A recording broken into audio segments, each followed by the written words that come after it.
Srinivas sir, आपने join किया?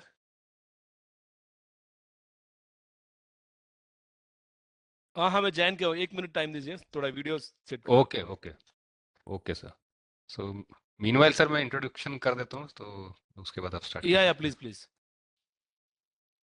Okay, so welcome back all the participants to final session of today's.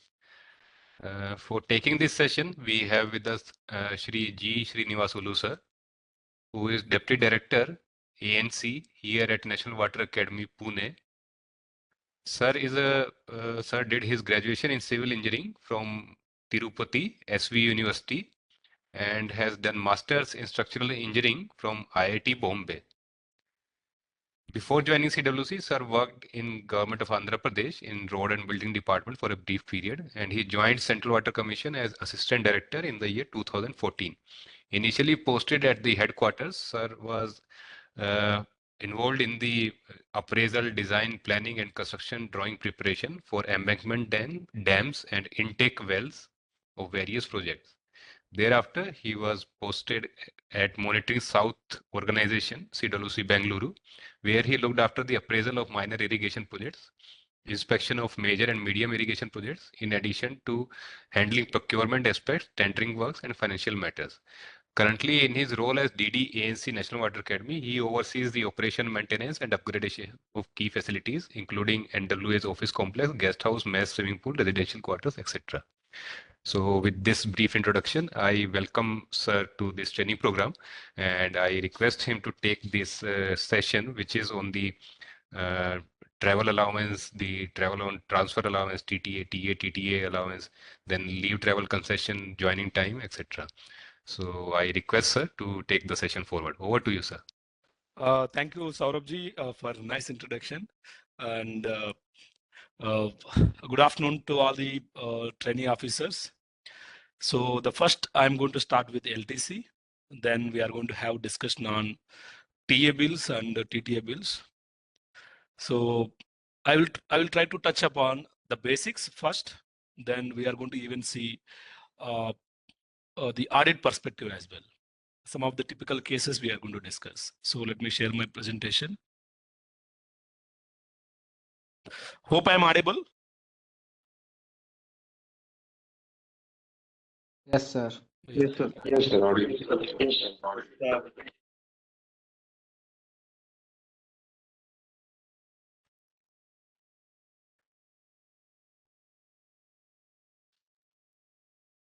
Okay. First, I will start with LTC because this is the topic most of you might be interested to know. So first, we'll start with eligibility. Who are eligible for availing LTC? So an employee who has completed 1 year of continuous service on the date of journey is eligible for LTC for self and family. So in fact, in rule position, each and every word is very important. The one key word which we have to keep in mind is to be get eligible for LTC, one should have completed 1 year of continuous service. That means without break-in service, without dies non. Okay. On the date of journey, you should have completed 1 year journey. Suppose if you have joined service on 28th January 2025. Okay.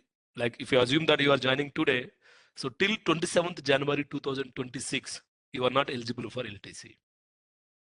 So you will be eligible for LTC from 28th January 2026 onwards. And who all can get LTC benefits? Not only you, the government servant, we generally call self, and apart from the government servant, his family members are also eligible to get LTC benefits. Obviously, what all you can get? What are the various things that can be reimbursable under LTC? So the travel reimbursement from place of working to hometown or declared place of visit, and vice versa for self and family members.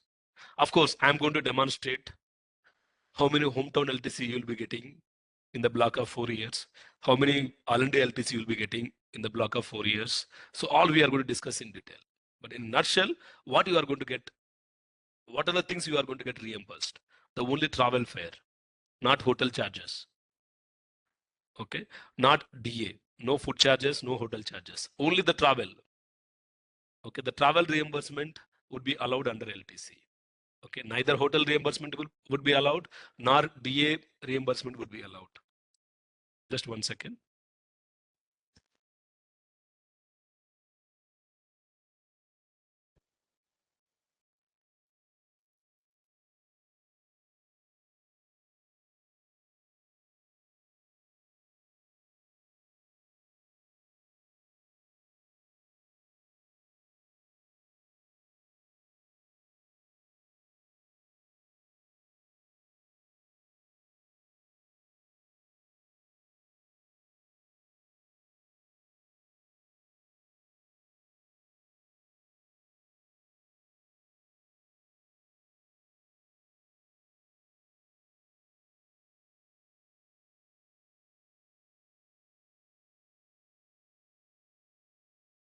Sorry.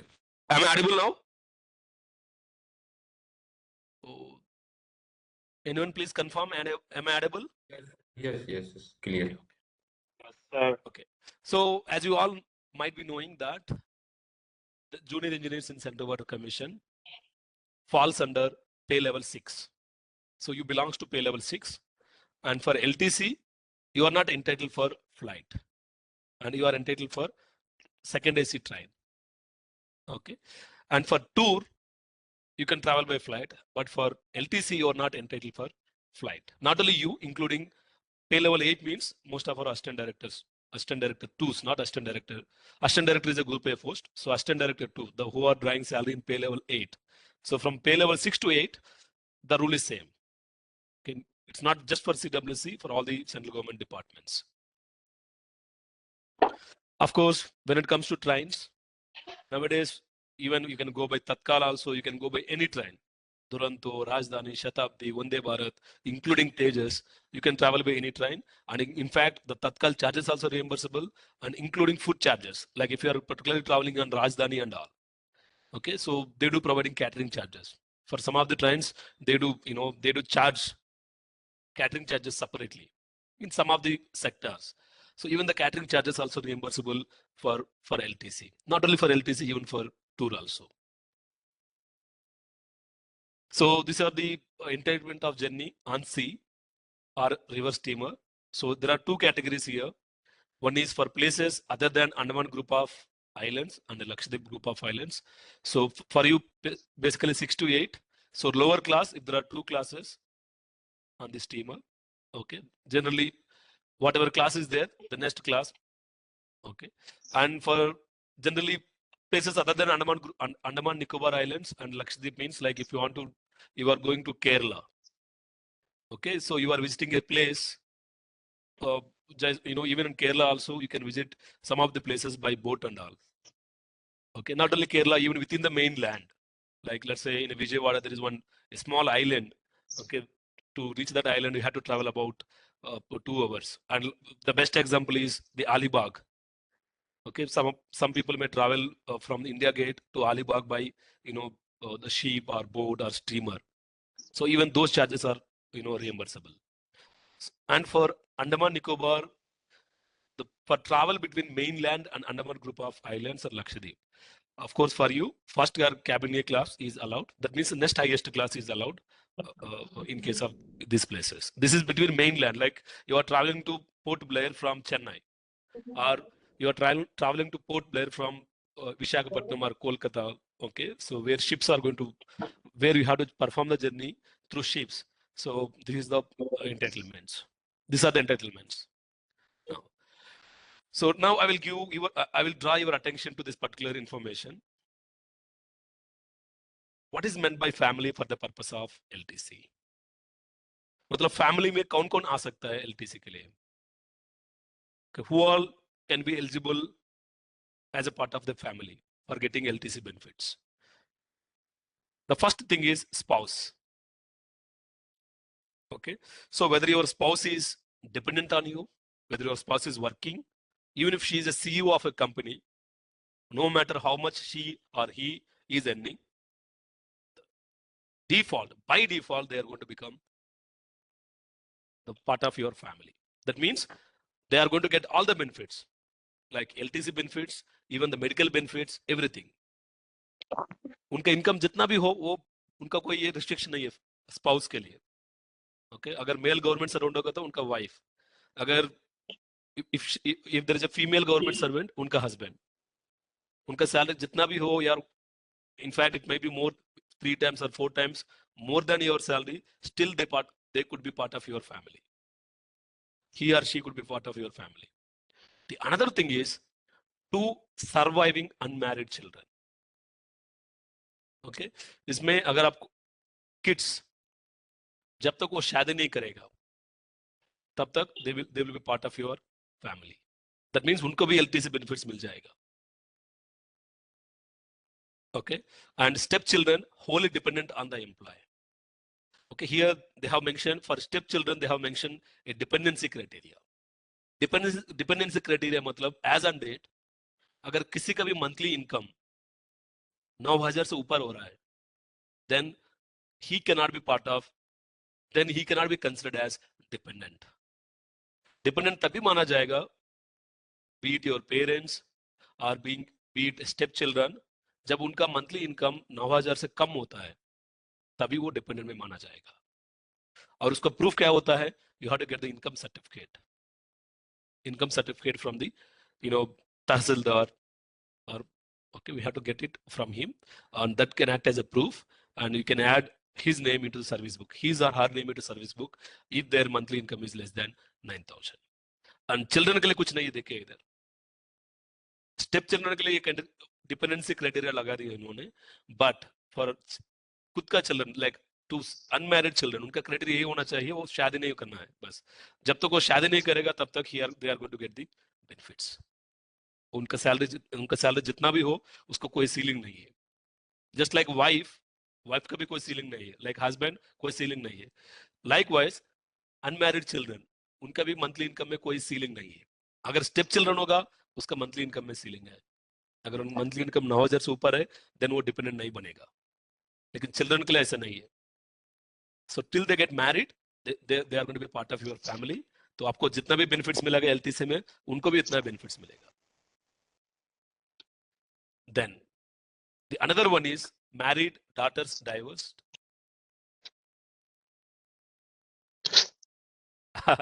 Someone mentioned exactly 9,000. Actually the criteria is more than 9,000. अगर less than और equal to 9,000 में कर सकता हूँ इसको, तो अगर equal होने से भी उनको डिपेंडेंस में मान सकते हैं। ठीक है, अगर 9,000 होने की चांस नहीं, प्रैक्टिकल का चीज है। अगर वो 9,000 भी हो रहा है तो सर्टिफिकेट लेके आना उनसे, तहसीलदार से। किसी को इतना आपत्ति नहीं होता है कि 1 रुपए कम दिखाना हमें। ठीक है, अगर कभी कभी बहुत स्ट्रिक्ट हो जाएगा they will even seek income tax returns, ITR returns भी मांगेगा। ओके, अगर कोई जो जनरली हेड ऑफ ऑफिस होता है इसका डिसाइड करने का, तो आप लोग सब लोग फील्ड में काम कर रहे हो तो executive engineer is the competent authority to decide. अगर उनके लगे यार तहसीलदार ने कुछ सर्टिफिकेट दिया ये फर्जी लगा उनको, अगर वो you can even seek the background document, the supporting document. वो पूछ सकते इस आदमी का आप मुझे इनकम टैक्स रिटर्न्स दिखाए पिछले 3 साल का, उधर से पकड़ जाएगा। ओके, सो एनीवे अगर 9,000 होगा that is even less than और equal to 9,000, this is the criteria. More than 9,000 होने से वो डिपेंडेंट नहीं बनेगा। डाटर्स के लिए ये है criteria. Married daughters divorced, abandoned or separated from their husbands, and widow daughters residing with and wholly dependent on the employee. देखिए इसका भी एक बार शादी होने के बाद even if they are divorced, abandoned or separated from husbands, जब उनका मंथली इनकम लेस देन 9,000 होता है तभी वो डिपेंडेंट माना जाएगा, or else they cannot be part of your family. Parents का भी सेम रूल है। ओके, पेरेंट्स का भी क्या कंडीशन लगाई उन्होंने, if they are wholly dependent including step parents, अगर इनका भी मंथली इनकम 9,000 से ऊपर है तब वो डिपेंडेंट नहीं मान सकते, कि पेरेंट्स भी बाय डिफॉल्ट नहीं है, काउंट बाय डिफॉल्ट है स्पाउस एंड चिल्ड्रन के दोनों बाय डिफॉल्ट, इनको कोई मंथली इनकम से कोई कनेक्शन नहीं है। बाकी सबके लिए होली डिपेंडेंट क्राइटेरिया लगा हुआ है। Unmarried minor brothers, okay, this is also another important thing.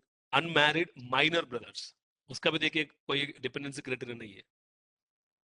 जब तक उनका माइनॉरिटी खत्म नहीं होता है और उनका जब शादी भी नहीं होता है, जब ये दोनों कंडीशन फुलफिल नहीं होता है, you can add your brothers also as part of your family. This rule most of the people may not be knowing it. This also you can add. जब उनका माइनॉरिटी खत्म हो जाएगा तो they can not be part of your family. And unmarried, divorced, abandoned, separated from husbands or widowed sisters. Sisters के लिए ये है, minority class नहीं है. देखिए, you can see, sister के जब तक वो शादी नहीं करेगा तब तक they are part of your family. But brothers के लिए क्या है? They should be unmarried as well as minor also. Whereas for sisters, they should be simply unmarried. Divorced, abandoned, separated from us. ये वाला criteria already इधर आ गया. अगर if they are unmarried sisters, you can consider them as part of your family.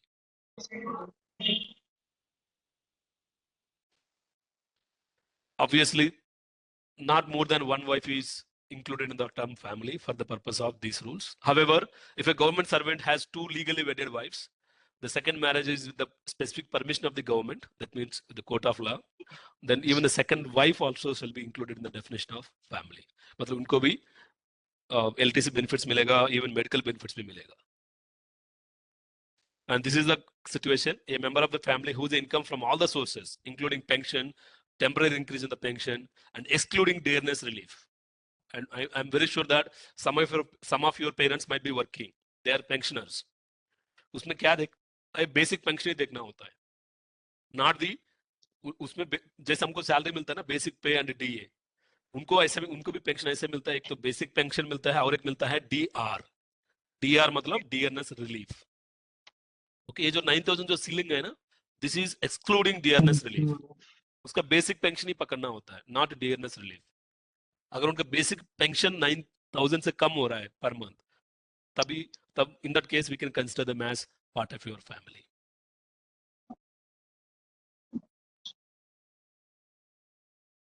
Any questions here at this stage?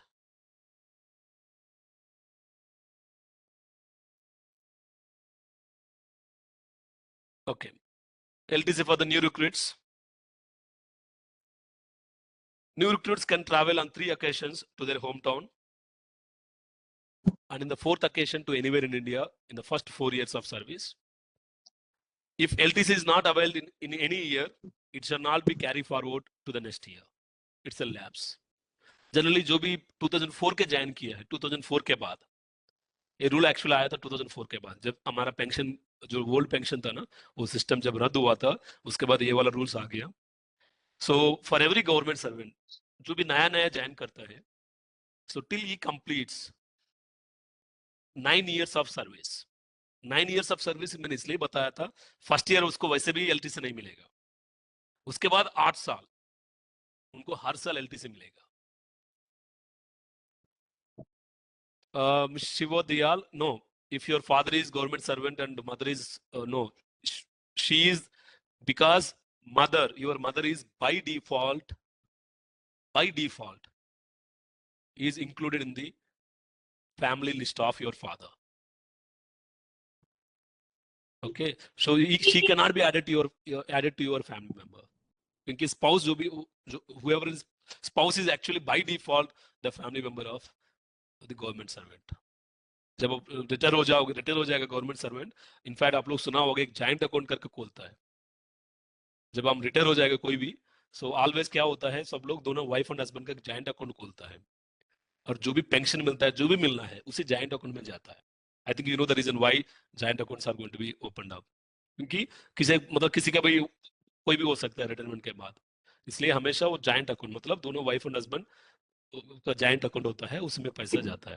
So basically retirement के बाद बहुत सारे चीज में मतलब वाइफ बाय डिफॉल्ट हो जाता है. आप सन के अंदर नहीं लेके आ सकते उस मदर को. Okay, so here for the first 8 years, like after you finish 1 year तक आप वैसे भी LTC के लिए एलिजिबल नहीं हो. उसके बाद आने वाला अगले 8 साल तक हर साल you are going to get LTC. Okay, तो वो भी मैं बताऊंगा स्लाइड में. और इसमें ये है, ये कैरी फॉरवर्ड नहीं होगा. जनवरी में शुरू होता है, दिसंबर में खत्म हो जाता है. There is no question of carry forward. अगर आपने यूटिलाइज किया ठीक, अगर नहीं किया lapse.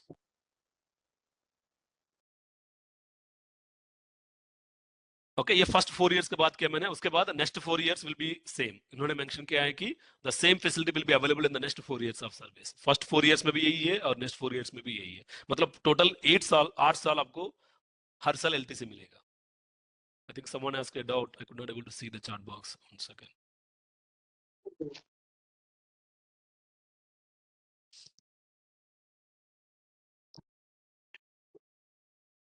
Yes, you can go.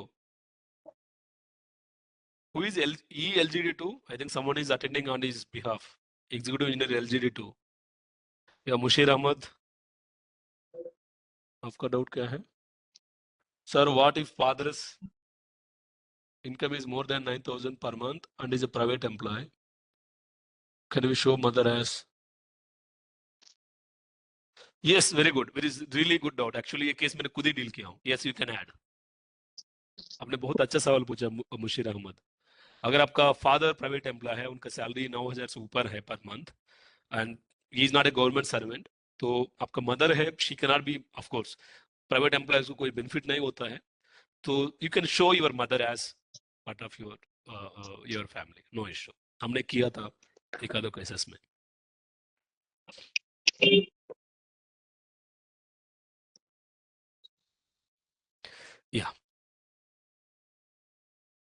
Yeah, this is a slide which is going to give you detailed information about LTC. In fact, मैंने इसमें लिया था, 1 second ना, इसको मैंने ईयर चेंज कर लेता हूँ। ये है, suppose here a particular employee, 1 second, it is actually,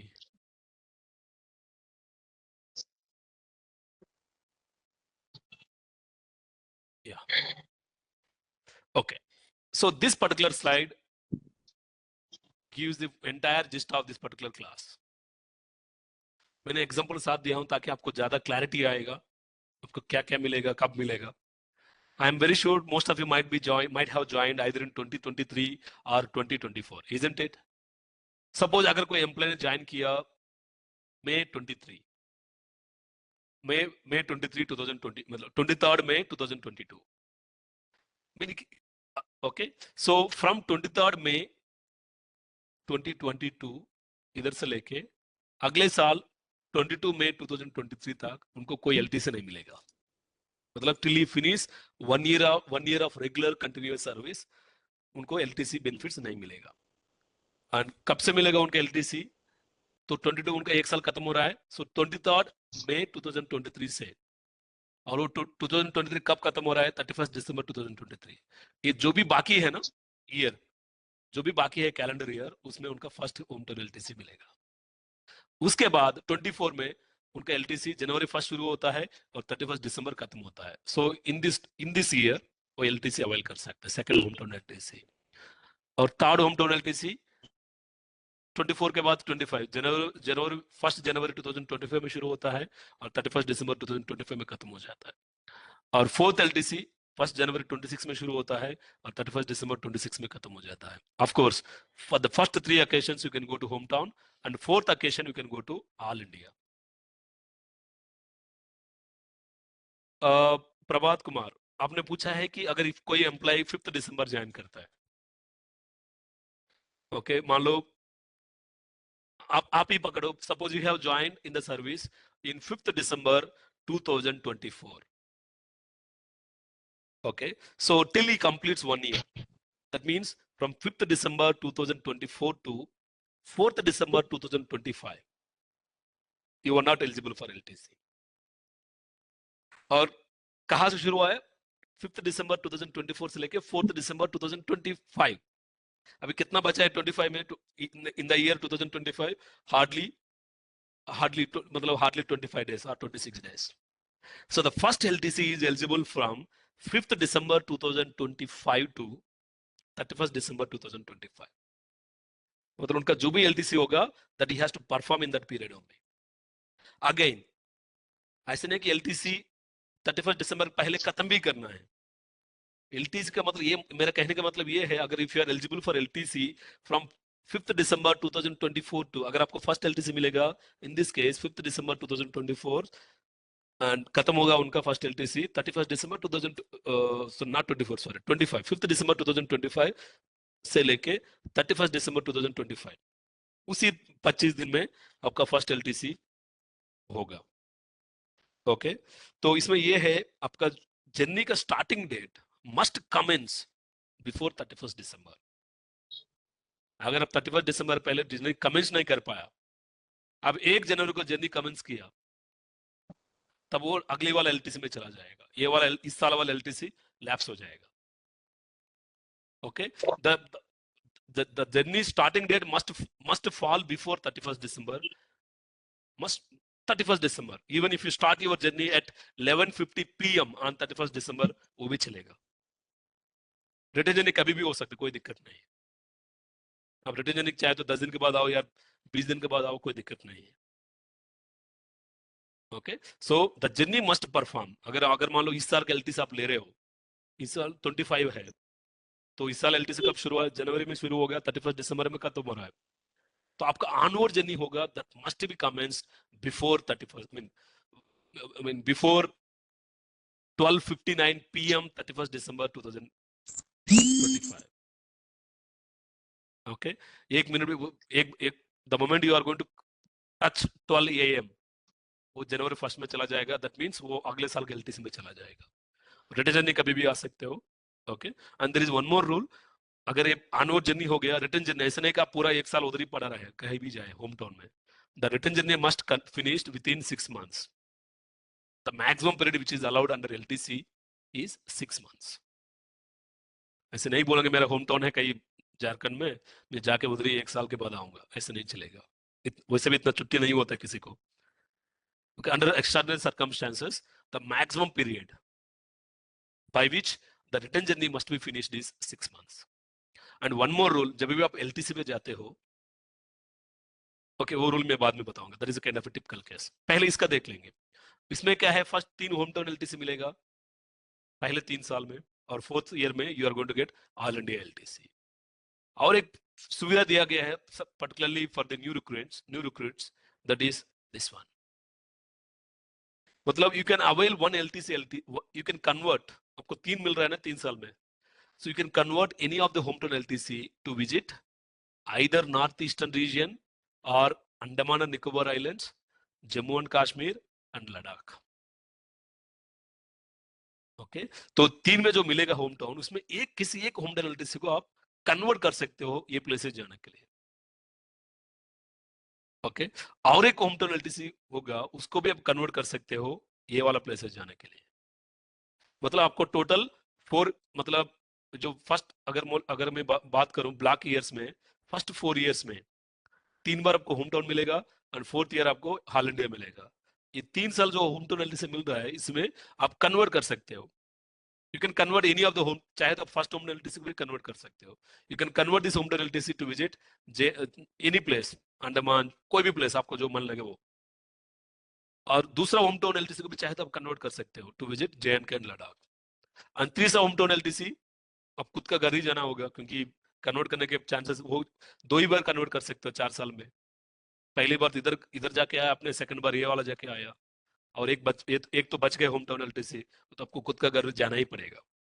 and all India LTC, that is your choice, you can go anywhere in India. आप चाहे तो ये वाला प्लेसेस भी दोबारा जा सकते हो। अगर आपको लद्दाख बहुत पसंद आ गया, ले बहुत पसंद आया, चाहे तो आप फर्स्ट होम टाउन एलटीसी को भी कन्वर्ट करो लद्दाख जाने के लिए, ले जाने के लिए। सेकंड होम टाउन एलटीसी को भी कन्वर्ट कर सकते हो ले जाने के लिए। और होम टाउन तो वैसे भी खुद का घर ही जाना होगा, क्योंकि ऑलरेडी 2 आपने कन्वर्ट कर लिया। और एनीवेयर इन इंडिया, ये वाला भी यूज करके आप दोबारा लद्दाख जा सकते हो। ओके, मतलब इन 4 years just one time you can go to your hometown, in the remaining 3 times you can visit Ladakh। कुछ अर्जेंट है? You can visit anywhere in India। So this is the information। So इसके बाद obviously ये जो मैंने 4 साल का block पकड़ा, उसके बाद दूसरा नया ब्लॉक शुरू हो जाएगा, और उसका भी सेम है। First 4 years, first 3 years home town, और 4th year all India LTC. कोई भी जगह घूम के आ सकते हो। And one more thing you should keep in mind before you go to anywhere, like home town तो ठीक है, अब पहले डिक्लेयर हो जाता है। अब मान लो you are converting your home town to visit, let's say JNK, like you want to go to Gulmarg. Okay, जाने के पहले आप डिक्लेयर करके जाना है, मैं सो एंड सो प्लेस, मेरा जो होम टाउन LTC में उसको कन्वर्ट कर रहा हूँ, और कन्वर्ट करके मैं सो एंड सो प्लेस जा रहा हूँ करके पहले डिक्लेयर करना है। ऐसा नहीं कि आपने जर्नी शुरू किया और उधर जाने के बाद आपका मन बदल लिया और कोई दूसरा प्लेस घूम के आया, ऐसा नहीं होना चाहिए। Before you start your journey you should inform the department और you should inform the office that where you are going. आप चाहे तो कितना बार भी चेंज कर सकते हो जाने के पहले, एक बार जर्नी शुरू हो गया दैट इज फाइनल। एक मिनट, कुछ क्वेश्चंस देख लेंगे। श्रेयस क्या पूछ रहे हो? सर माय फादर, एक मिनट, पहले अभिषेक का कुछ सवाल था। Sir my father surname is different in his Aadhaar card and in my mother's marksheet surname is different.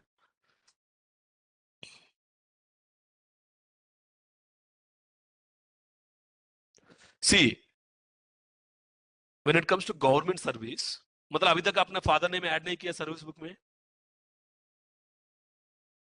अगर ऐड नहीं किया डेफिनेटली दिक्कत आता है। जनरली जहां तक मुझे पता है, जब जो भी ज्वाइन करते हैं हम लोग, उनका फादर डिटेल सब उसी टाइम में ऐड कर लेते हैं। सर्विस बुक जब एंट्री होता है ना पहली बार, उस टाइम में उनका फादर मदर डिटेल सब हम लोग, इनकम सर्टिफिकेट सब मांग के उसी टाइम में हम सेटल कर लेता है।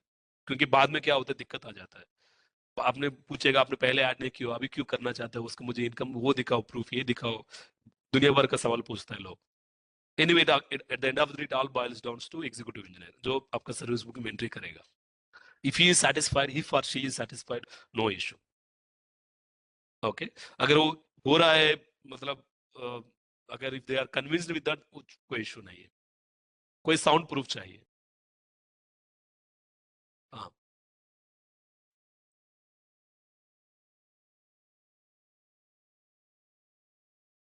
तो आपका तो शायद अभिषेक आपको थोड़ा टिपिकल केस लग रहा है, क्योंकि जो भी आधार में नेम होता है वो होना चाहिए आपका।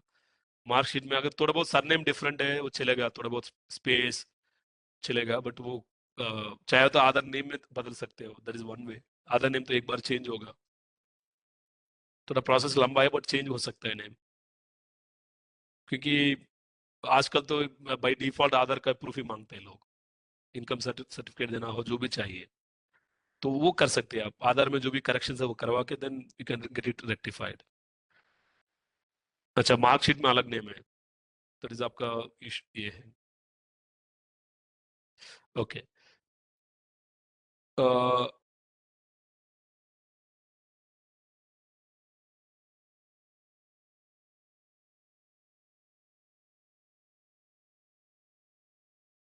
श्रेयस कुछ सवाल पूछ रहा है।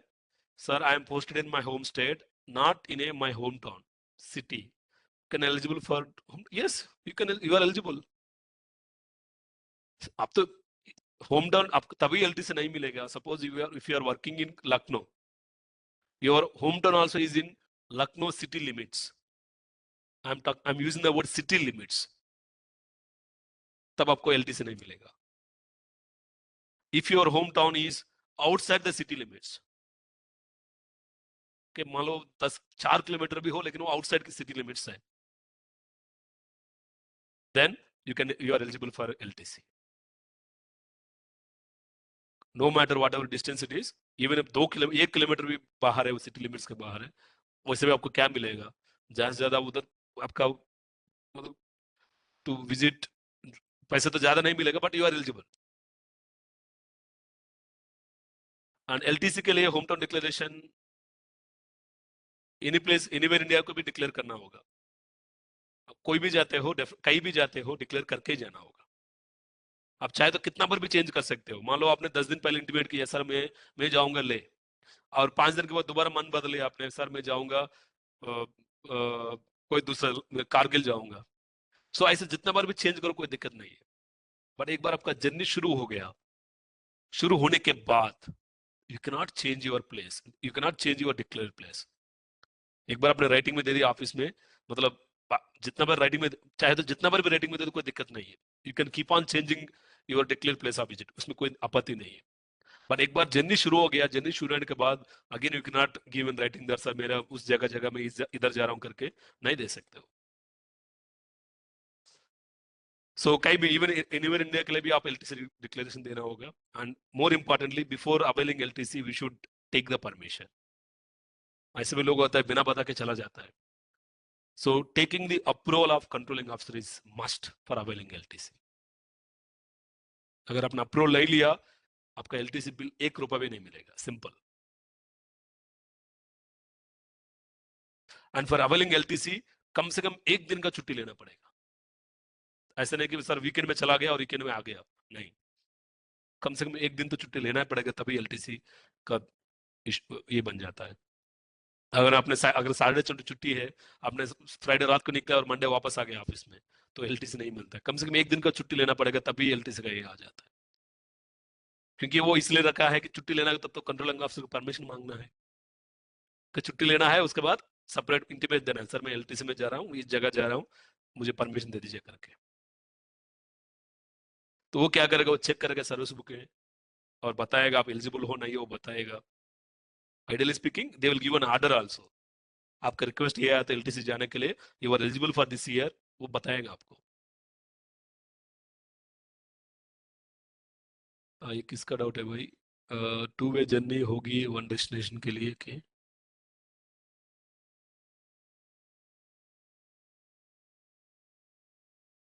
2 वे जर्नी होता है। मान लो if you are working in Patna, अगर शिमला जाना चाहते हो तो Patna to Shimla and Shimla to Patna, तो ही होता है। रिम्बर्समेंट 2 होगा, ऐसा नहीं कि एक ही वे का मिलेगा, दोनों जर्नी मिलेगा। Not only for you and your dependent family members also, उनको भी मिलेगा, बोथ वेज का मिलेगा। See Alok, there is no limit as such, मैंने बताया था ना, the maximum days you can avail for LTC is 60 days. In fact rule ये कहता है आपने जिस दिन शुरू करते हो जर्नी 60 डेज के अंदर वापस आना है। ओके इसका मतलब मैक्सिमम आप 60 डेज स्पेंड कर सकते एलटीसी में, इसलिए कि छुट्टी लेके उधर ही भाग और वापस ही नहीं आया, ऐसे सिचुएशन नहीं आना चाहिए। ओके अनदर थिंग इज, कभी कभी लोग क्या करते हैं, मान लो आप अंडमान जाना है, मान लो पोर्ट ब्लेयर जाना है, कभी कभी क्या करते हैं लोग, हमेशा not only you and everyone, तो दे ऑलवेज, मान लो अंडमान जाना है, वो क्या ऐसे चेन्नई के थ्रू जाएगा या कोलकाता थ्रू जाएगा, सीधा तो फ्लाइट्स नहीं होगा। तो क्या करता है, इंटरमीडिएट स्टेशन में वो लोग आसपास घूम के आता है। Suppose if you are going to Port Blair and you are going via Chennai, आप चेन्नई में जाके चाहे तो 1 आध दिन रुक के आसपास का जो भी प्लेसेस हो घूम के, और तीसरा दिन या 4th दिन you can go to Andaman. Likewise, if you are going to any place in north east, आप कोलकाता गया, कोलकाता में रुका और 2-3 दिन इधर उधर घूमा, उसके बाद आपने जर्नी शुरू किया। So we call that is intermediate, we call those stations are intermediate stations. So intermediate stations में एक रूल हमेशा याद रखिए, the stay at the intermediate station should not be more than 5 days. ये भी मैंने कुछ केसेस सुना हूं, मैं खुद ही डील किया हूं इस केसेस को। कुछ लोग ने मतलब, मान लो एक आदमी था, एग्जांपल बोल रहा हूं मैंने, एक आदमी था, I think if I remember correct, I mean correctly, he has gone to Darjeeling, sorry Gangtok गया था। वो गैंगटक गया था वाया कोलकाता, वो कोलकाता में 7 दिन रुका, और कोलकाता से लेकर और एक जगह था दार्जिलिंग गया था, दार्जिलिंग से वो गैंगटक गया था। दार्जिलिंग में 2-3 दिन स्टे था, कोई दिक्कत नहीं था, बट कोलकाता में I think he has commenced his journey from Pune to Kolkata, Kolkata में 6 दिन रुका, 7 दिन रुका, मोर देन 5 डेज, और उसके बाद दार्जिलिंग, उसके बाद फाइनली उनका डेस्टिनेशन था गैंगटक, नाथुल्ला पास जो भी था उधर उनका फाइनल डेस्टिनेशन था। ये जो इंटरमीडिएट स्टेशन हो गए कोलकाता और दार्जिलिंग, उधर तो स्टे कर सकते हैं, बट कितना दिन स्टे कर सकते हैं, not more than 5 days at a place. अगर 6 दिन हो गया उसका इश्यू बन गया। सो ऐसे इश्यू हो तो क्या करना होता है, ऐसे नहीं कि आपको बिल्कुल नहीं मिलेगा एलटीसी। से गवर्नमेंट में क्या होता है, हर एक चीज का you have violated basic rules, तब क्या होता है, you have to submit a representation. वो कहां तक जाएगा, it will go up to secretary of the respective department. Okay उनको भी कुछ रिलैक्सेशन दिया गया है, and if they feel that अगर आप रूल पोजीशन नहीं पता, जो भी आपने मेंशन किया है उसमें, if they satisfied they can relax your situation. थोड़ा टाइम लगेगा उतने ऊपर तक जाने में, बट आपको मिलेगा अगर आपने क्रॉस किया 5 दिन का। बट ध्यान में रखिए 5 दिन क्रॉस नहीं होना चाहिए। तो आपको जब उतना ऊपर तक जा रहा है तो बिल डेफिनेटली टाइम लगेगा। हाँ संदीप, आपका क्वेरी क्या है?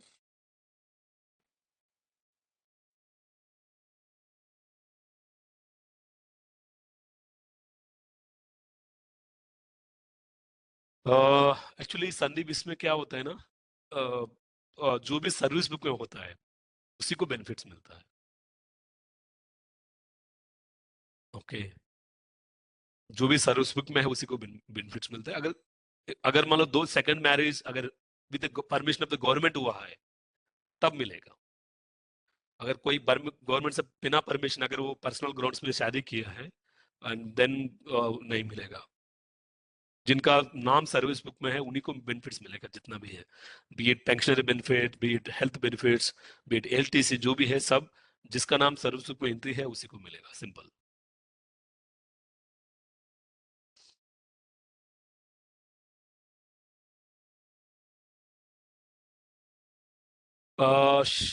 Shavneet, for LTC journey the route should be shortest. Yeah, this is also one good thing. Yeah, journey shortest ही होना चाहिए। Okay, as per as possible. कभी कभी क्या होता है, ट्रेन रूट ही ऐसा होता है कि वो शॉर्टेस्ट रूट नहीं होता है।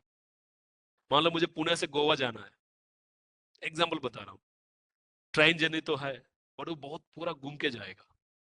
और शॉर्टेस्ट रूट क्या है? Bus route.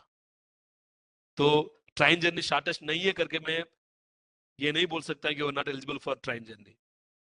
उस केस में अलाउड है, but otherwise like if it is flight is there, तो जो भी पर्टिकुलर ट्रेन केसेस में क्या, मान लो शॉर्टेस्ट रूट है, ऑलरेडी ट्रेन रूट है, तब जाना है। अगर उस एरिया में ट्रेन रूट नहीं है देन घूम के जा सकते, कोई दिक्कत नहीं।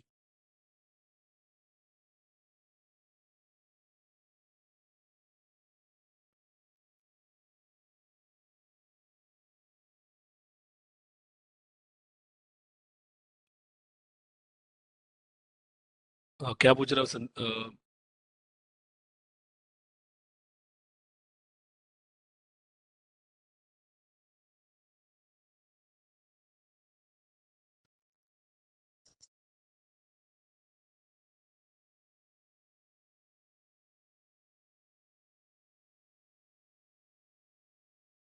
Yes you can,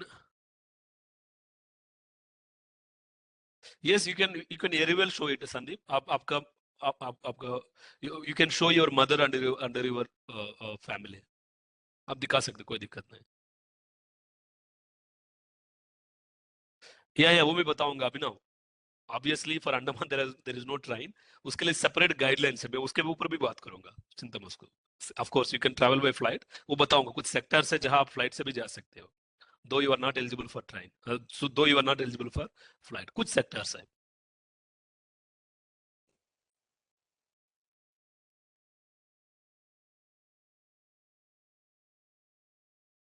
C Alok, service book में एक ही प्लेस डिक्लेयर होता है, वो क्या होता है? आपका home town. Place of posting तो चेंज होता रहता है। सो सर्विस डिक्लेरेशन प्लेस अलग होता है ना। सर्विस बुक आपने जो भी डिक्लेयर किया होगा होम टाउन, वो तो फिक्स होता है। होम टाउन तो एक ही होता है, सबको बार बार बदलता नहीं है। बट आपका प्लेस ऑफ पोस्टिंग बदलता रहेगा, that is quite common. So you'll get, अगर होम टाउन एलटीसी है, so the place where you are working to the declared home town in your service book, वहां तक आप जा सकते हो, जाके और वापस आ सकते हो। And one more thing, you can change your declared home town, एक बार और एक बार चेंज कर सकते हो। For your entire service the declared home town can be change only once. एक तो आपने पहले जब सर्विस बुक बना था उस टाइम तो डिक्लेयर किया होगा, उसके बाद और एक बार उसको चेंज कर सकते हो बस। शुक्ला, क्या है आपका doubt? Sir, does part journey is allowed? For example, I am going to Ahmad, I have travel from Lucknow to Varanasi, then stay one day, then to Jasin, then one day, then to Kolkata, then 2 days, then finally to Andaman.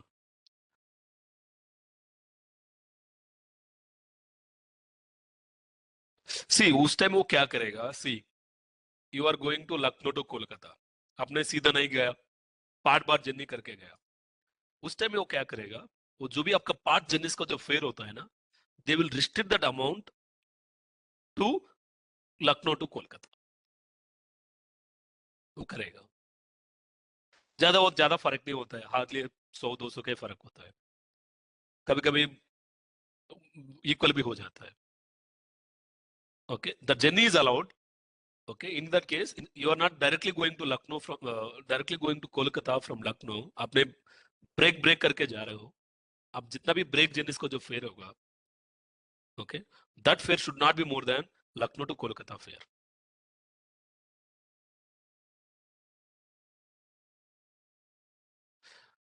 दो block year के बाद, yes, 2 block year के बाद भी LTC मिलेगा.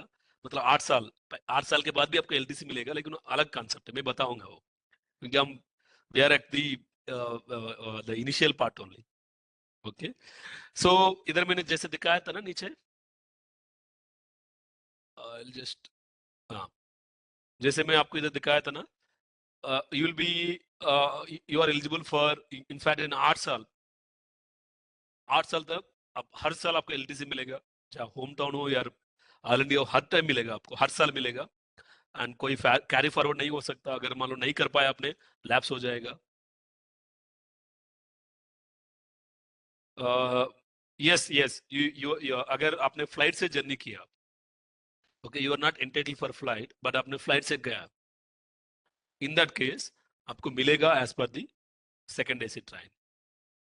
और उसमें एक इशू भी है, सेकेंड एसी ट्रेन मतलब आपको राजधानी का सेकेंड एसी नहीं मिलेगा, क्योंकि आपने जर्नी नहीं किया. अगर आपने सच में राजधानी से जर्नी किया, आपको फुल मिलेगा, उसमें कोई डाउट नहीं. अगर आप वंदे भारत से गया, वंदे भारत का जितना भी फेयर होता है वो मिलेगा आपको. But if you are travelling by flight, you are not actually travelling by train, जो फ्लाइट का जितना भी चार्जेस होता है फुल नहीं मिलेगा आपको. That charges will be restricted to mail express.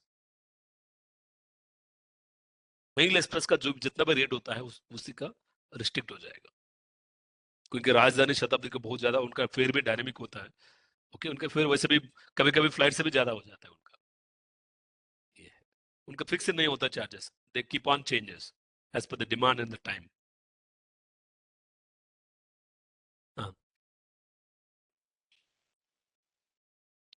इसमें देखिए, आप जब 8 साल खत्म करोगे, मान लो आपका 8 साल कब खत्म, if you are join in 2022, आपका 8 साल खत्म हो जाएगा 2030 में.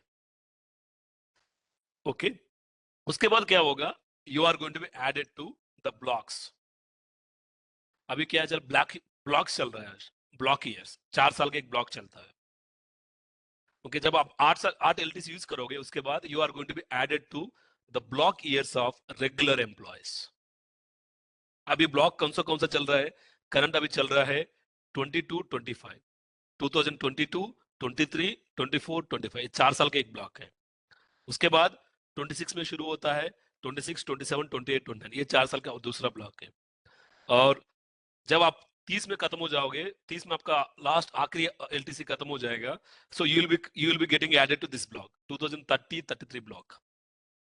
उसमें कितना साल है, 30, 31, 32, 33, 4 साल है. और इसमें एक इश्यू है, अगर आपने 2022 में ज्वाइन किया, आपका एलटीसी लास्ट एलटीसी होगा 30 में. आप जब 31 में जाओगे, इसमें क्या होगा, you will be already added to 2030, 33 block. इसमें क्या है, मैंने इधर ऑलरेडी लिखा हूं, ये 30, 33 जो भी है ना 4 साल, वो 4 साल में भी 2 बार में दिया जाएगा, first 2 years and the next 2 years. जब आप 8 एलटीसी खत्म हो जाएगा, ओके, तो आपको 4 साल का ब्लॉक कॉन्सेप्ट चलेगा. ये 4 साल में फर्स्ट 2 साल में आपको एक एलटीसी मिलेगा, और नेक्स्ट 2 इयर्स में आपको दूसरा एलटीसी मिलेगा. मतलब 4 साल में आपको सिर्फ 2 ही एलटीसी मिलेगा, एक होम टाउन एलटीसी और दूसरा all India LTC. Okay, so first home town LTC, अभी क्या हो रहा है आपके, इसमें एक इश्यू आ रहा है. आपने एलटीसी ऑलरेडी क्लोज किया 30 में, and you have now in 2031. जब 31 में आगे आपने क्या चल रहा था, 2030, 31 एक ब्लॉक हो गया, सब ब्लॉक हो गया, और 32, 33 दूसरा सब ब्लॉक हो गया. Okay, since you have already utilized LTC in 30, now you are directly entering into 2031. आपको 31 में कोई LTC नहीं मिलेगा, क्योंकि आपने 30 को यूटिलाइज किया, क्योंकि this 2030 is happen to be the 8th LTC for you as a new recruit. So आप सीधा 31 में जाओगे, so 31 is, अगर किसी एक 2 साल में कंटिन्यूअस 2 साल में आपको LTC नहीं मिलेगा. मतलब जब 8 एलटीसी खत्म हो जाएगा, आपको ब्लॉक कॉन्सेप्ट आ जाएगा, ब्लॉक ईयर। सो किसी मतलब टोटल 4 साल में आपको 2 ही एलटीसी मिलेगा, first 2 years 1 LTC, next 2 years another LTC. So किसी 2 कंटिन्यूअस ईयर्स में आपको एलटीसी नहीं मिलेगा उस टाइम में। अभी तो मिलेगा आपको 8 साल तक, तो ऑलरेडी आपको 2013 में एलटीसी मिल गया, तो 31 में आपको एलटीसी नहीं मिलेगा, आपको सीधा मिलेगा 32 33 में। ये दोनों ईयर्स में एक एलटीसी मिलेगा बस। और ये all India home town, that depends. अगर आपने इधर 8th टाइम एलटीसी जो भी मिलेगा, आपने ऑल इंडिया गया, देन इधर आपको मिलेगा होम टाउन। अगर आपने 8th एलटीसी आपने गया है ऑल होम टाउन गया, देन इधर मिलेगा आपको 32 33 में ऑल इंडिया। ये है, I think some questions are there.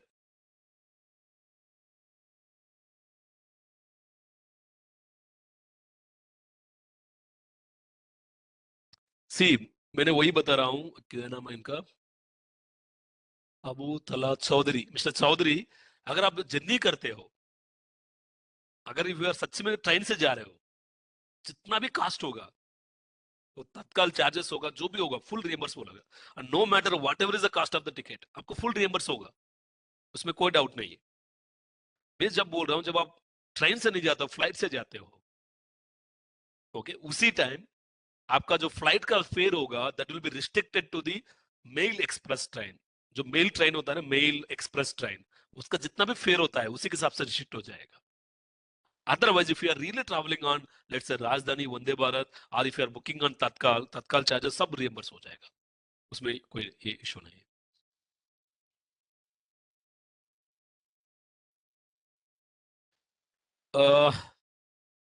Mushir, yeah, technical resignation.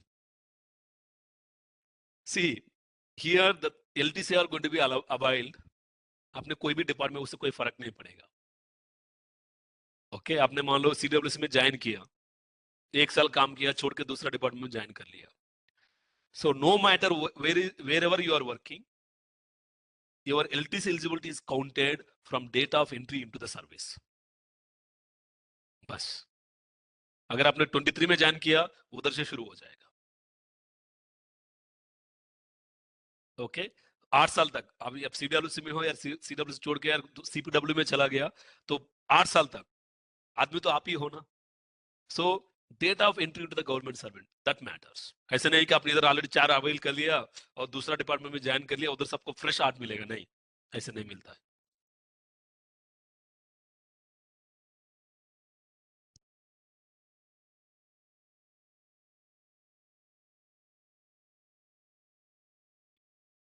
C, LTC के लिए कितना दिन पहले अप्रूवल लेना होता है?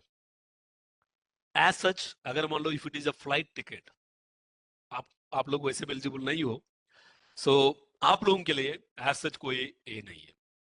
Approval you can take just before 1 hour also, ऐसा कोई ये नहीं है। बट जर्नी शुरू करने के पहले आप अप्रूवल लेना है। आपको लिए कोई हार्ड एंड फास्ट रूल नहीं है, मतलब मुझे इतना 20 दिन के पहले अप्रूवल लेना था, ऐसा कुछ नहीं है। 1 दिन पहले भी ले सकते हो। अगर उनसे लेटर ना आना बाकी है, बट आपने इंटीमेट कर दिया, दैट इज फाइन। आप उनसे वर्बली पूछ के, सर मैं दे दिया, मैं जा रहा हूँ, तो वो इशू करेगा यार, उसी में खुद ही अप्रूव लिख देगा लेटर में, वो दैट इज आल्सो काफी, वो भी काफी है, इतना ज्यादा इसमें नहीं देखना है। बट अगर फ्लाइट जर्नी होता है, वैसे भी आप लोग फ्लाइट जर्नी करने से भी आपको रियम्बर्समेंट तो नहीं मिलेगा, तो आपको ज्यादा इसके ऊपर देखने, हम लोग है जो फ्लाइट से जाता है, उसमें एक स्टैंडर्ड रूल है कि डिपार्टमेंट ऑफ फाइनेंस के कार्ड रहा था, सॉरी, मिनिस्ट्री ऑफ फाइनेंस के कार्ड रहा था, जब भी कोई LTC पे जाता है, so they are suppose to book the tickets, not suppose, they are suggested to book the tickets at least 21 days prior to the journey. उनका सजेशन है, तो मैंडेटरी नहीं है। This is just a suggestion, क्योंकि जितना फ्लाइट टिकट्स क्या होता है, जैसे टाइम पीरियड कम होता है ना, फ्लाइट टिकट बहुत महंगा होते जाता है, इसलिए LTC के लिए सजेस्ट किया था। बट टूर के लिए भी यही सजेस्ट किया था। टूर के लिए क्या होता है, जब आप टूर पर जाते हो, आई थिंक आप लोग eligible for flight journey tour में, तो वो 3 दिन के पहले टिकट्स बुक करना होता है। अगर 3 दिन के अंदर बुक किया, तो उसका एक्सप्लेनेशन देना होता है। इनफैक्ट क्लियरली लिखा है डिपार्टमेंट ऑफ एक्सपेंडिचर का ऑर्डर में, in case of tours. So you should make sure that the tickets are going to be booked at least 3 days prior to the date of journey. Okay. Now, इसे ये वाला concept बोल रहा था okay, उसके बाद आप ब्लॉक ईयर में जाओगे, ब्लॉक ईयर का कॉन्सेप्ट ये चलेगा।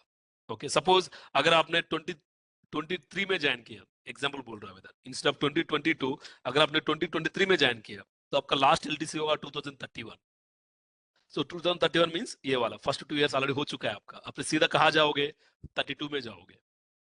सो you are going directly, you are making entry directly in the second block, और सेकंड ब्लॉक में कब एंट्री कर रहे हो, फर्स्ट ईयर में कर रहे हो। So when you are entering into the first year of the sub block, then आपको कोई दिक्कत नहीं है। आप 32 में सीधा एंटर कर रहे हो तो 32 33 के लिए आपको एक एलटीसी मिलेगा। आपने 31 में भी लिया होगा एलटीसी, बट 32 33 में भी और एक एलटीसी मिलेगा।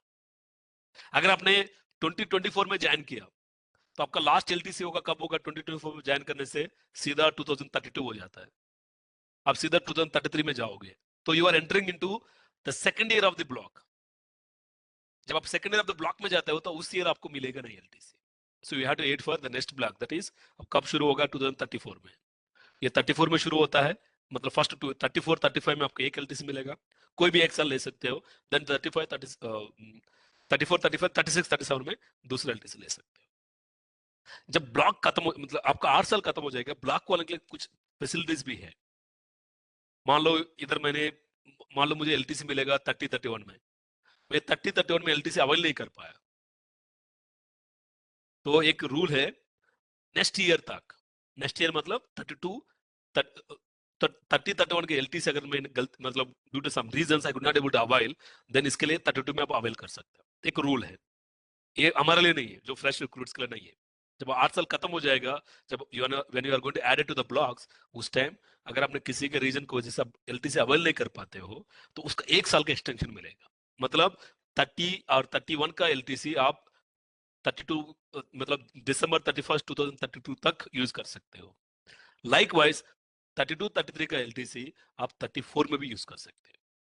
This is only for the blocks, not for the regular new recruits. आपका तो बाय डिफॉल्ट अगर आपने नवी किया, नवी अवेल नहीं किया, वो एक्सपायर हो जाएगा, as simple as that.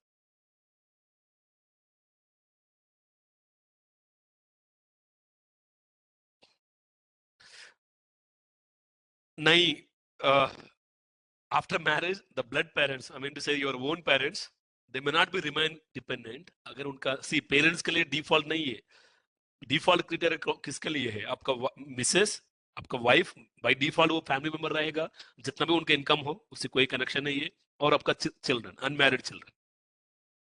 Okay, but when it comes to parents, उनका क्राइटेरिया है जब उनका मंथली इनकम 9,000 से कम है तभी वो डिपेंडेंट्स में ले सकते हो। They can be part of your family, else they can not be part of your family.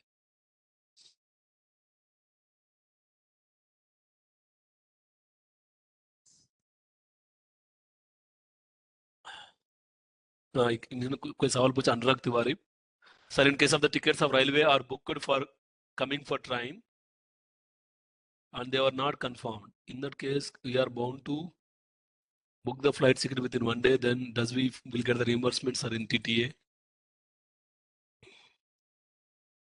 हाँ कर सकते हैं, मतलब we can, मतलब TTA बोल रहे हो ना आप, TTA में केस में of course obviously you are eligible for flight, वो दोनों टीए में भी टीटी में भी आप एलिजिबल हो फ्लाइट के लिए। यस, वो कर सकते हैं, कोई दिक्कत नहीं। You can give the sufficient reason, आपने किया, वेट किया, नहीं मिला, आपने किया फ्लाइट में। वैसे भी आप फ्लाइट में वैसे भी एलिजिबल हो, आप क्यों ट्रेन में बुक कर रहे हो? You can directly book, you can directly travel on the flight, right?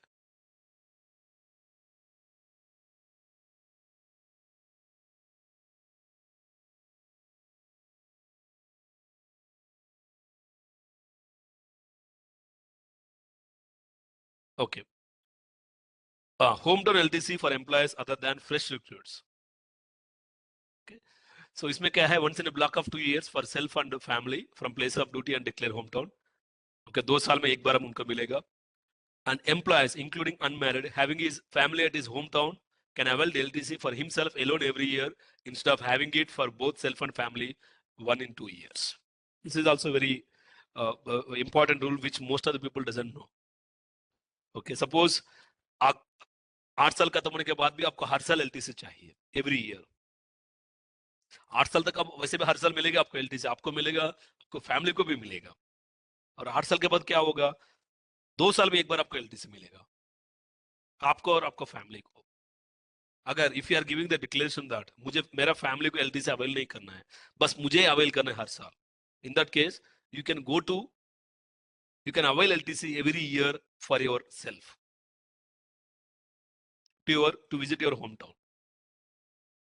Okay, your family members को नहीं मिलेगा। अगर फैमिली मेंबर्स को भी अवेल करना है देन 2 साल में एक ही बार मिलेगा आपकी एलटीसी। अगर आपको खुद को करना है only for yourself journey then every year, even after completion of first 8 LTC years.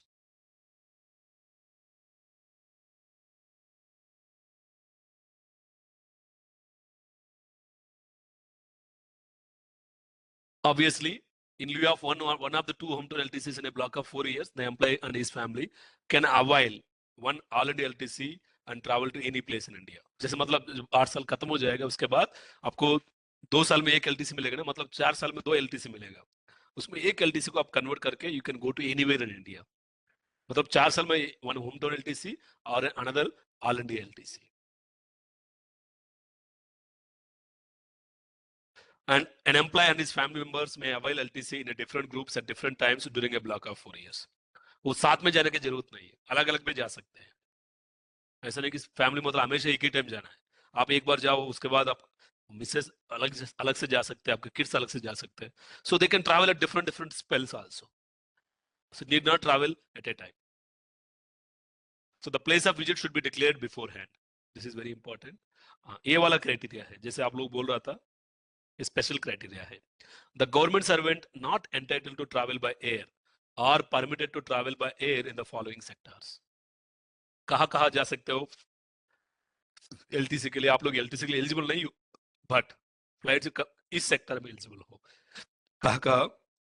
Between Guwahati Kolkata to and anywhere any north east location. Kolkata या गुवाहाटी से कोई भी नॉर्थ ईस्टर्न लोकेशन में, north east location like Shillong, कोई भी जगह आप जा सकते हो फ्लाइट से। और similarly between port Blair Kolkata and Chennai, I mean between port Blair and Kolkata Chennai Visakhapatnam. मतलब मेरा कहने का मतलब कोलकाता से या चेन्नई से या विशाखापट्टनम से आप पोर्ट ब्लेयर में फ्लाइट से जा सकते हो। और रिटर्न जर्नी में भी पोर्ट ब्लेयर से either to Kolkata or to Chennai or Visakhapatnam, you can come in flight. Similarly, between any location in J&K or Ladakh and Delhi or Amritsar, Delhi या अमृतसर से कोई भी लोकेशन जम्मू कश्मीर में कोई भी लोकेशन और लद्दाख में कोई भी प्लेस आप सीधा फ्लाइट से जा सकते हो, अगर the flight is available there, though you are not entitled for. So but ऐसा नहीं कि एक ही जर्नी है, for onward journey as well as for return journey you can travel in the flight only in these sectors. Okay, मान लो आप जाना है, ले जाना है, and you are, let's say you are working in Pune, तो आप सीधा पुणे से ले तक फ्लाइट में नहीं जा सकते हो। आपका फ्लाइट एंटाइटलमेंट होगा ओनली फ्रॉम दिल्ली और अमृतसर टू ले। तो पुणे से लेकर दिल्ली तक आप ट्रेन से जाना होगा और दिल्ली से लेकर ले तक आप फ्लाइट से जा सकते हो। अगर आपको मान लो पुणे टू दिल्ली में आप फ्लाइट से जाना चाहते हो, जा सकते हो, बट उसका जो भी फेयर होगा that will be restricted to second AC train fair.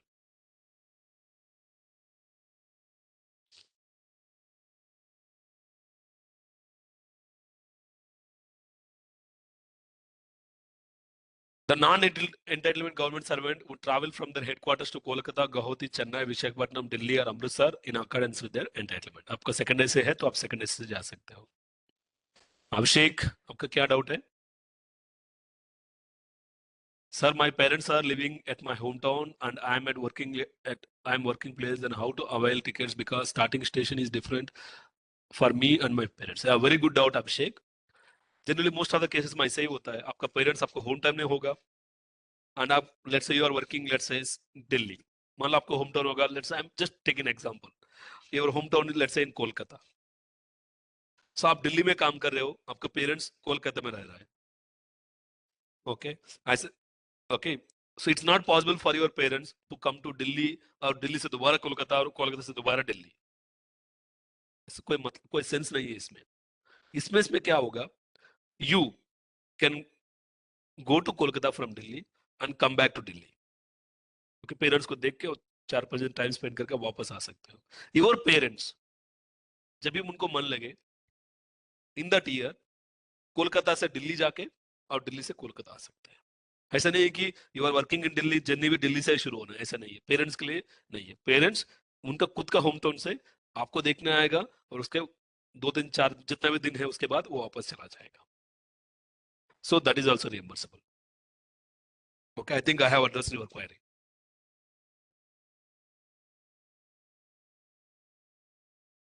So these are some special conditions. I think we are running behind the time. Just 1 second, मुझे कॉल आता रहता है। सर, हाँ सर, हाँ सर,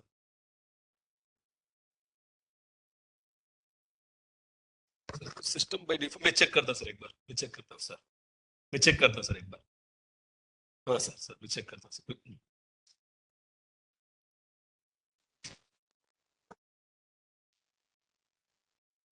ओके, सो मैं आपका इधर आपका क्वारी ऑलरेडी ऑटोमेटिकली इधर आ चुका है। All eligible government servant may avail LTC to visit any place in Northeast Andaman J&K against the conversion of their one hometown LTC in a block of 4 years. जैसे आपका 8 साल खत्म हो जाएगा उसके बाद आपको 2 ही मिलेगा ना 4 साल में, एक होम टाउन और एक ऑल इंडिया। चाहे तो उसमें भी एक होम टाउन LTC होगा, उसको चाहे तो आप कन्वर्ट कर सकते हो। ओके, जैसे फ्रेश रिक्रूट होता है वो 2 होम टाउन LTC कन्वर्ट कर सकते हैं, लेकिन इधर आपके पास है ही एक ही होम टाउन LTC, तो एक ही को कन्वर्ट कर सकते हो। So employee whose a hometown and headquarters are same are not eligible for hometown LTC. This point you should keep in mind.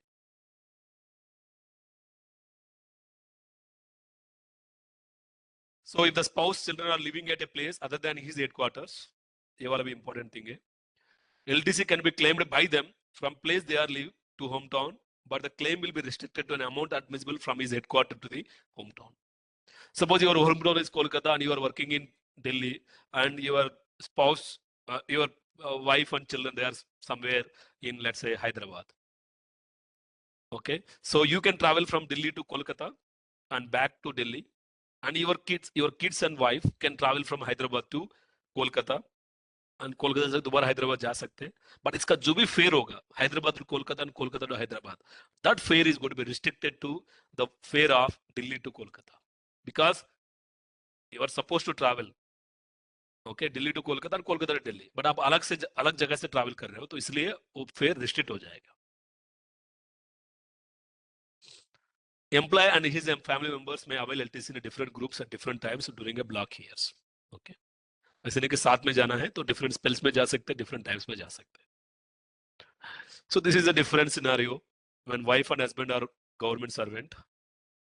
अगर मान लो दोनों एक ही जगह काम कर रहा है, so staying together at same place means एक घर का मतलब नहीं है, मतलब same town में रह रहा है, इसका मतलब है कि constitute one family unit for the purpose of LTC, and only one of them can claim this concession, and the other spouse travel as a member of his or her family. Okay, अगर दोनों में wife और husband किसी एक को मतलब वो declare करना है, मतलब वो LTC अवेल करेगा करके, अगर वाइफ बोलेगा मैं LTC अवेल करूंगा, तो husband is going to be a simple family member, that's it. In that case wife का जो भी फैमिली मेंबर्स होगा, उनका पेरेंट्स, उनका ब्रदर सिस्टर्स, अगर उनका मंथली इनकम 9,000 से कम है, so wife can add them as family members, but husband cannot add, because in this case husband is acting as simply a family member. अगर husband claim करना चाहता है, then wife is going to act as a simple mere family member, and wife का brother sisters और parents जो भी होगा उनको नहीं मिलेगा, but husband का add कर सकते हैं इस thing. And if they are staying at different places, they are residing separately, they can claim the benefit of LTC. अगर वो दोनों साथ में नहीं रह रहा है तो ऑब्वियसली वाइफ भी अपना दिखाएगा, डिपेंडेंट के अंदर इफ हर पेरेंट्स और ब्रदर सिस्टर्स अगर उनका मंथली इनकम 9,000 से कम है, उनको भी ऐड कर सकते हैं, और हस्बैंड भी उनका मदर सिस्टर्स उनका भी दिखा सकते हैं, एंड वाइफ अपना होम टाउन जाएगा, हस्बैंड अपना होम टाउन जाएगा, ये भी है, but if they are staying separately.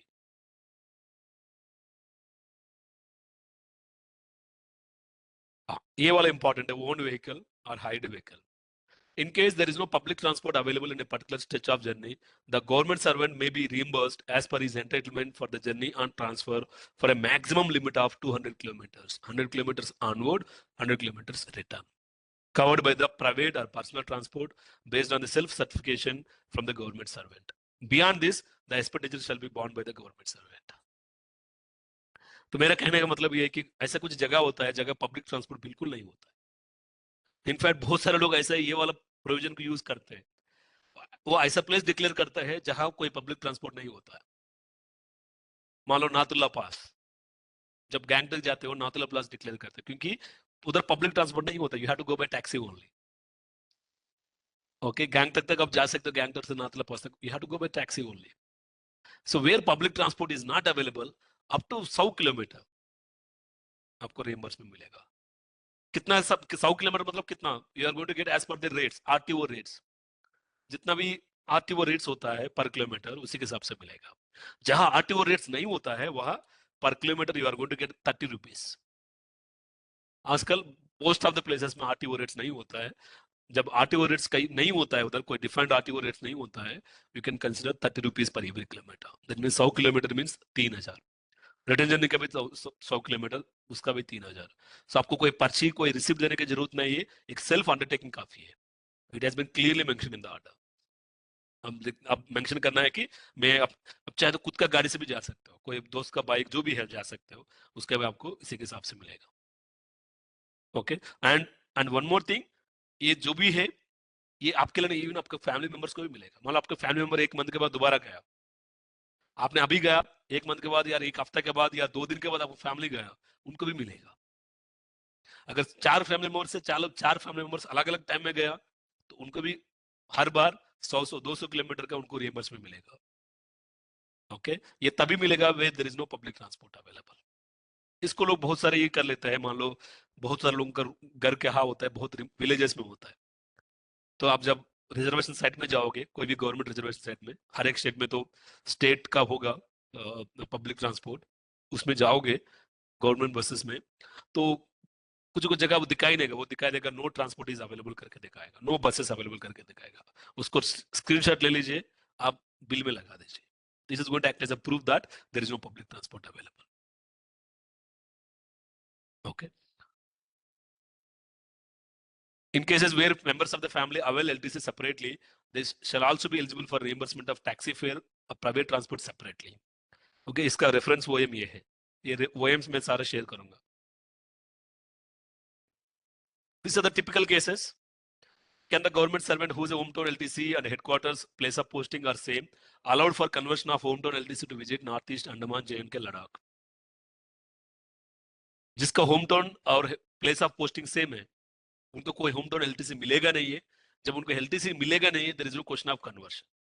इसलिए government servant whose hometown LTC and headquarters are same, they are not allowed the conversion of any hometown LTC as they are not eligible for the hometown LTC facility. This is also इसका एक cut हो गया, ये reference में भी share करूंगा, ये 2022 है। मैं जितना भी डाल रहा हूँ they are all based on the reference, ऐसे नहीं कि मैं मनमानी से डाल रहा हूँ इधर। All have been taken from the standard OMs. इसका भी एक OM था 23 में आया था, reimbursement of catering charges in case of LTC. Whenever employees opt for catering services while booking the tickets for the eligible train for the purpose of LTC. Eligible train means Duronto, Shatabdi and all, जिसमें खाना भी देता है। The reimbursement of catering charges shall be allowed. इसका भी OM आया था। Okay. Can the government servant whose hometown LTC is situated in Northeast Andaman JNK Ladakh allowed for conversion of hometown LTC to visit Northeast Andaman JNK Ladakh? मान लो if you are staying in, if your hometown is in Northeast, okay, your hometown is in Northeast. मान लो you are from Assam, okay, you are from Northeastern region, you are in Assam. Can you convert your hometown LTC to visit Itanagar, which is in Arunachal Pradesh? No. If you are from Northeastern region, you cannot convert your hometown LTC to visit any place in Northeast. But you can convert your hometown to visit any place other than Northeastern region. That's what they are saying here. इसका भी reference दिया था, वो year miss हो गया था, सबका 22 है वो। Is booking of air tickets through authorized travel agents, IRCTC, Bamanlari, and Ashoka Travels and Tour Limited. In case of employees not entitled for air travel and is LTC mandatory or not. Generally जो flight के लिए eligible है, उन लोगों तो by default they have to book their flight tickets through either Bamanlari or IRCTC or Ashoka Travels and Tours. But आपके case में अलग है, you are not eligible for flight tickets. You are eligible for train, आप flight से जा रहे हो, आपका जितना भी बिल अमाउंट होता है that is going to be reimbursed as per the train fare only. तो इसलिए आप लोग फ्लाइट टिकट जब करते हो, though you are not eligible for LT I mean flight, आप स्टिल फ्लाइट्स में जा रहे हो, तो आप लोग फ्लाइट से आपका फ्लाइट टिकट है, आप कहीं भी बुक कर सकते हो, बीट मेक माई ट्रिप, कोई भी जहां भी ऑफर्स अच्छा होगा वहां से बुक कर सकते हो। You don't have to book through this agencies. But जिस सेक्टर में आप लोग एलिजिबल हो फ्लाइट में जाने के लिए, मान लो अंडमान चेन्नई, अंडमान कोलकाता, ये आप फ्लाइट एलिजिबल हो, उस सेक्टर में डेफिनेटली आप, क्योंकि आपको फ्लाइट का फिर रियम्बर्समेंट हो जाएगा ना, तो definitely you have to book your tickets through IRCTC और बामन लारी और Ashoka tours and travels. In a nutshell, the sectors where you are eligible for flight journey, उस जगह तो फ्लाइट टिकट्स इन्हीं के थ्रू बुक करना है। जिस सेक्टर में आप फ्लाइट के लिए एलिजिबल नहीं हो, उस सेक्टर में आप कोई कैसे भी बुक करो फ्लाइट, वैसे भी आपको फ्लाइट फेयर रियम्बर्समेंट नहीं होगा, वो fare basically is going to be restricted as per the train fare, इसलिए आप कोई भी कहीं से भी बुक करो, कोई फर्क नहीं पड़ेगा।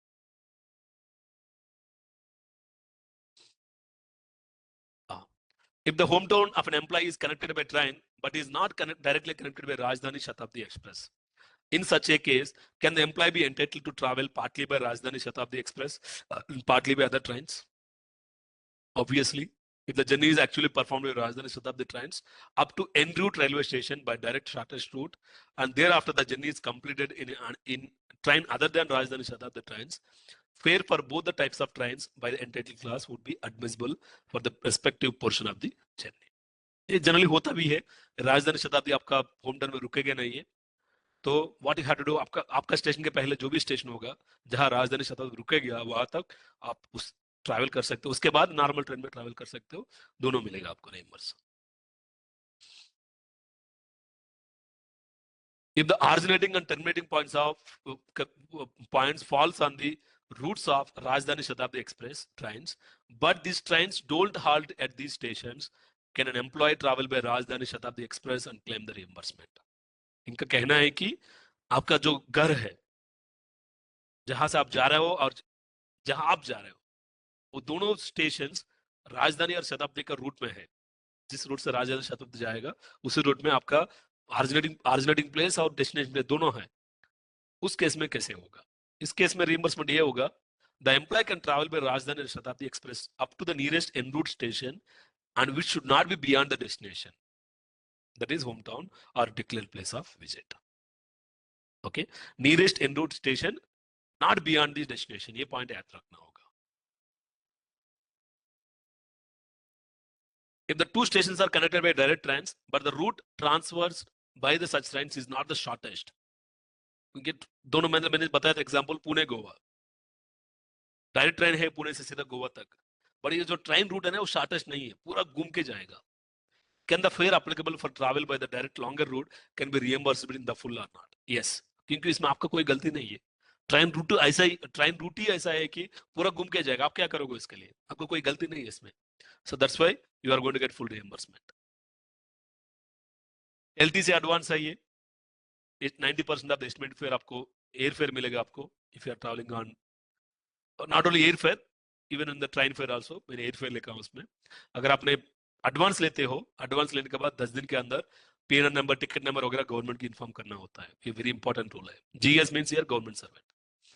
Advance should be settled with in 1 month of completion of the return journey, okay, and it can be relaxed up to 3 months with the approval of competent authority. अगर कोई स्ट्रांग ग्राउंड है, आपने सब अप्लाई नहीं कर पाया, it can be relaxed.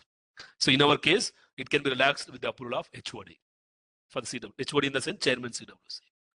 LTC claims without advance can be submitted within 3 months and it can be relaxed up to 6 months. Now आते हैं हम लोग ट्रैवलिंग अलाउंस टूर, टीए, जैसा हम टीए बिल बोलते हैं ना, tour. So traveling allowance is granted to an employee to reimburse his or her expenditure incurred on account of travel from one place to another, whether within the country or outside. Within the country होगा तो हम कहेंगे domestic tour, outside country होगा तो कहेंगे हम foreign tour. इसमें क्या क्या आपको रिइंबर्स होगा? Travel entitlements within the country. So in fact pay level 6 से लेके पे लेवल 11 तक, okay, economy class by air और second AC train. Pay level 12 से लेके 13 तक इकोनॉमी क्लास बाय एयर और first AC train, this are the entitlements. और 14 and above business class, कप क्लास, वो जो भी है फर्स्ट एसी ट्रेन मिलेगा। ओके और ये राजधानी शताब्दी में आपको मिलेगा सेकंड एसी ट्रेन और चेयर कार सीसी इन शताब्दी ट्रेन जो भी होगा नेक्स्ट आईसी क्लास आपको मिलेगा 6 to 11 पे लेवल 6 to 11 ये टीए के लिए not for LTC these are the modifications traveling on Tejas Express train is allowed traveling on Vande Bharat also allowed these are the OEMs which have come ये भी same है as per this is as same as LTC इसमें कोई different नहीं है if you are traveling in the boat or steamer as same as LTC कोई फर्क नहीं है I would like to draw your attention to this one ये बहुत लोगों को एक्चुअली हर एक ऑफिस में अलग अलग रूल चल रहा है at places where specific routes have been prescribed इसमें क्या हो रहा है mileage allowance for journeys by road for level 14 and above actual fare by any type of public bus including AC bus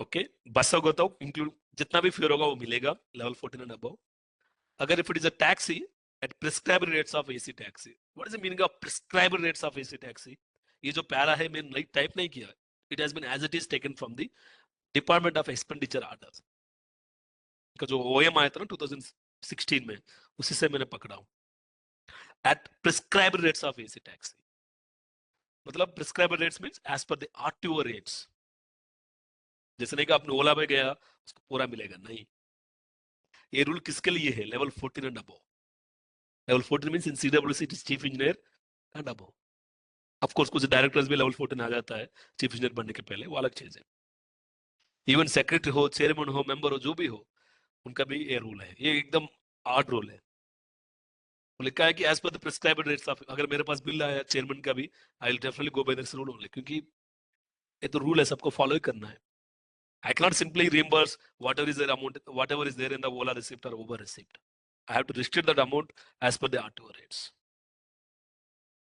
another important thing is when you are performing tour with your own car motorcycle or scooter तब क्या होता है ये भी another important issue है मैं भी देखा हूं कुछ डायरेक्टर लेवल में लोग टूर पर जाता रहता है पर्सनल व्हीकल्स में उस केस में कैसे रिइंबर्समेंट होगा इस केस में क्या बताया उन्होंने at prescribed rates of auto rickshaw जो भी ऑटो रिक्शा चार्जेस होता है उसी के हिसाब से आपको रिइंबर्स मिलेगा कुछ स्टेट्स में होता है कुछ स्टेट्स में डिक्लेयर नहीं होता है ऑटो रिक्शा चार्जेस जहां भी डिक्लेयर नहीं होता है at the rate now the rate is 15 rupees per kilometre auto rickshaw के लिए और टैक्सी के लिए 30 rupees per kilometre So if you are performing your journey by own car, scooter, motorcycle, जो भी है on tour, then किलोमीटर के हिसाब से आपको मिलेगा as per RTO, as per the auto rickshaw charges. And for pay level 6 to 13, like JE से लेके डायरेक्टर तक ये प्रोविजन सेम है. Same as above, except the journey by AC taxi will not be permissible. Actually, this is very odd.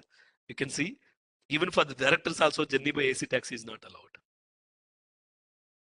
Okay, so normal non AC tax में जाना होता है जो भी नॉन एसी टैक्सेस होता है रेट्स होता है उसी के हिसाब से इनका रिस्ट्रिक्ट हो जाएगा मतलब ये वाला जो क्लास है ना नीचे वाला ये वाला इधर भी एप्लीकेबल है बस ऊपर और नीचे में फर्क यही है एसी टैक्स एलिजिबल नहीं है बट दिस इज ऊपर वाला जो भी लिखा है ये सब इधर भी एलिजिबल होगा फ्रॉम पे लेवल 16 to 13 इतना ही फर्क है ऊपर और नीचे में इसमें 14 एंड अबव के लिए एसी टैक्स अलाउड होगा और 6 to 13 non AC tax allowed है इनका भी ओला ऊबर रिसिप्ट होगा तो the amount is going to be restricted as per the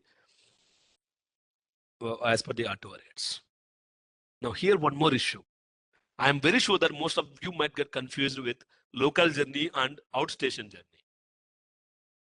I cannot say outstation, I can call tour journey.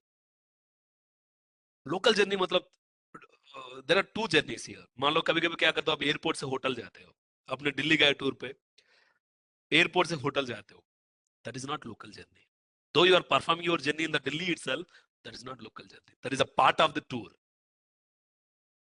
मान लो आपने पुणे से दिल्ली टूर पर गया तो पुणे आपका घर से लेके एयरपोर्ट तक पुणे एयरपोर्ट तक डेफिनेटली आप टैक्सी से जाते हो so this is also not local journey this is a part of the tour and Pune to Delhi आप फ्लाइट से जाते हो that is anyway part of the tour and Delhi airport से होटल तक that is also part of the tour और दिल्ली में hotel में रुका 5 दिन या 6 दिन रुका आप जब आप 6 दिन रुकते हो उधर डेली आपको इधर उधर जाना होता है the journey performed by you after reaching the hotel is basically called local journey उसका अलग क्राइटेरिया मैं बताऊंगा उसका। ओके, लोकल जर्नी का अलग से क्राइटेरिया है। आप लोगों के लिए सर्टिफिकेट काफी है, आप लोग रिसिप्ट देने को जरूरत नहीं है। और जो टूर का जर्नी होता है, मान लो घर से लेके पुणे एयरपोर्ट तक और दिल्ली एयरपोर्ट से लेके होटल तक, इसका जो भी रिएम्बर्समेंट होगा that will be done as per the RTO rates.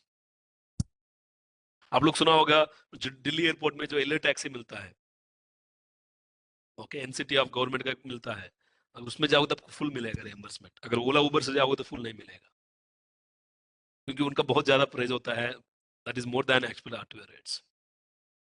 Okay, now ये है at places where no specific rates have been prescribed by Department of Road Transport of the concerned state or the neighboring state, for journeys performed on own car or a taxi, you are going to get 30 rupees per kilometer.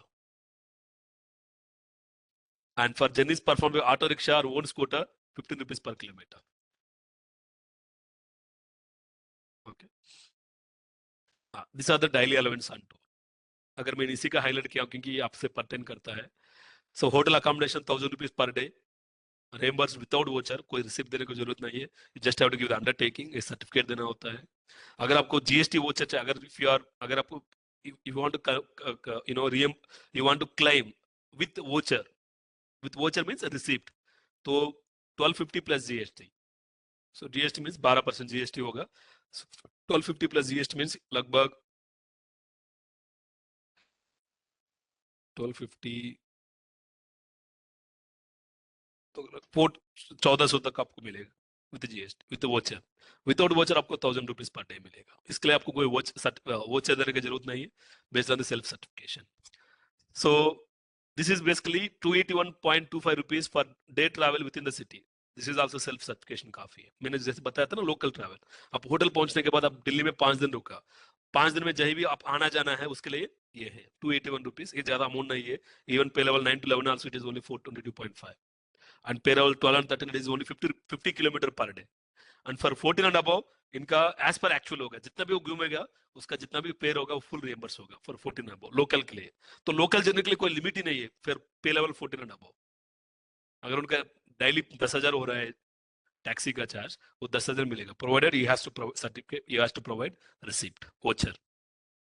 तो आपके case में कोई voucher देने की जरूरत नहीं है, so you can simply give an undertaking that मैंने इधर से इधर गया, इतना किलोमीटर है, और गाड़ी नंबर कोई भी डालो, कोई फर्क कोई देखेगा नहीं उसको, इतना मिलेगा आपको। एंड फूड चार्जेस वैसे भी 1000 rupees per day, I think most of you might have experience, इसका भी कोई वोचर जरूरत नहीं है। इनफैक्ट आपको लिए 1000 rupees per day, 281 rupees per 225 पर लोकल और 1000 पर फूड, ये सब आपको विदाउट वोचर ही मिलेगा। You don't have to produce any receipt. Tour programme and certificate, self certification is more than sufficient. Okay, in fact एक याद रहा था, local transportation claims below pay level 11 up to maximum limit will be paid without the need to furnish the vouchers. Such self-certified claims should clearly state the vehicle number and period of travel. ये भी एक OEM का part था, वो मैंने इधर ले लिया। So reimbursement of food charges, if the absence of headquarters is less than 6 hours, 30% मिलेगा। If the absence of the headquarters is between 6 to 12, 70% मिलेगा। If the absence is more than 12 hours, आपको 100% मिलेगा। So absence मतलब क्या है?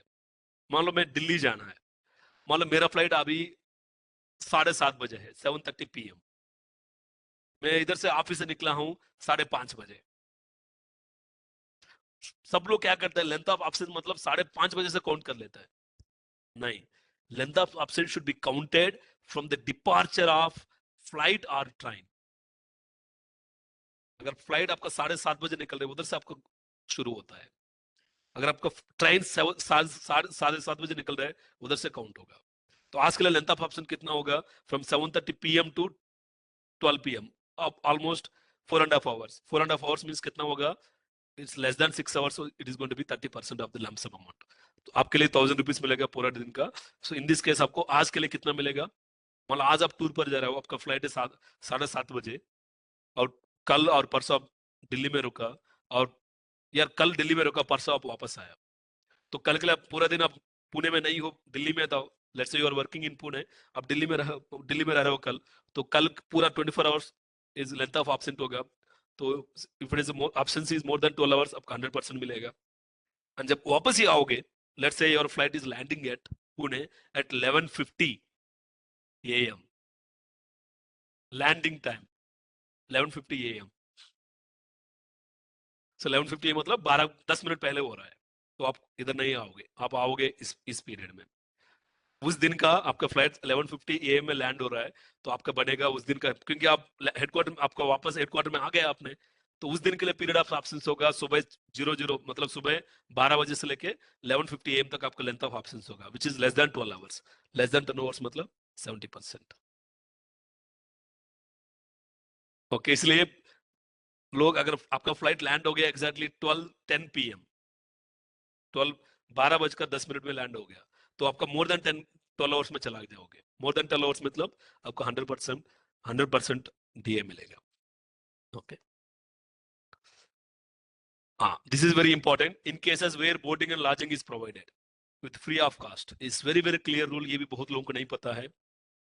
Boarding मतलब खाने का, लॉजिंग मतलब रहने का। ओके, जब बोर्डिंग एंड लॉजिंग आपको फ्री में मिल जाता है कहीं भी, whether it is being provided by state government or central government or कोई भी एजेंसी, इन दैट केस आपको डीए नहीं मिलेगा। इनफैक्ट इसका एक आर्डर भी है, मैं आपको दिखाऊंगा। We are going about the schedule, so let me briefly cover this. ये है,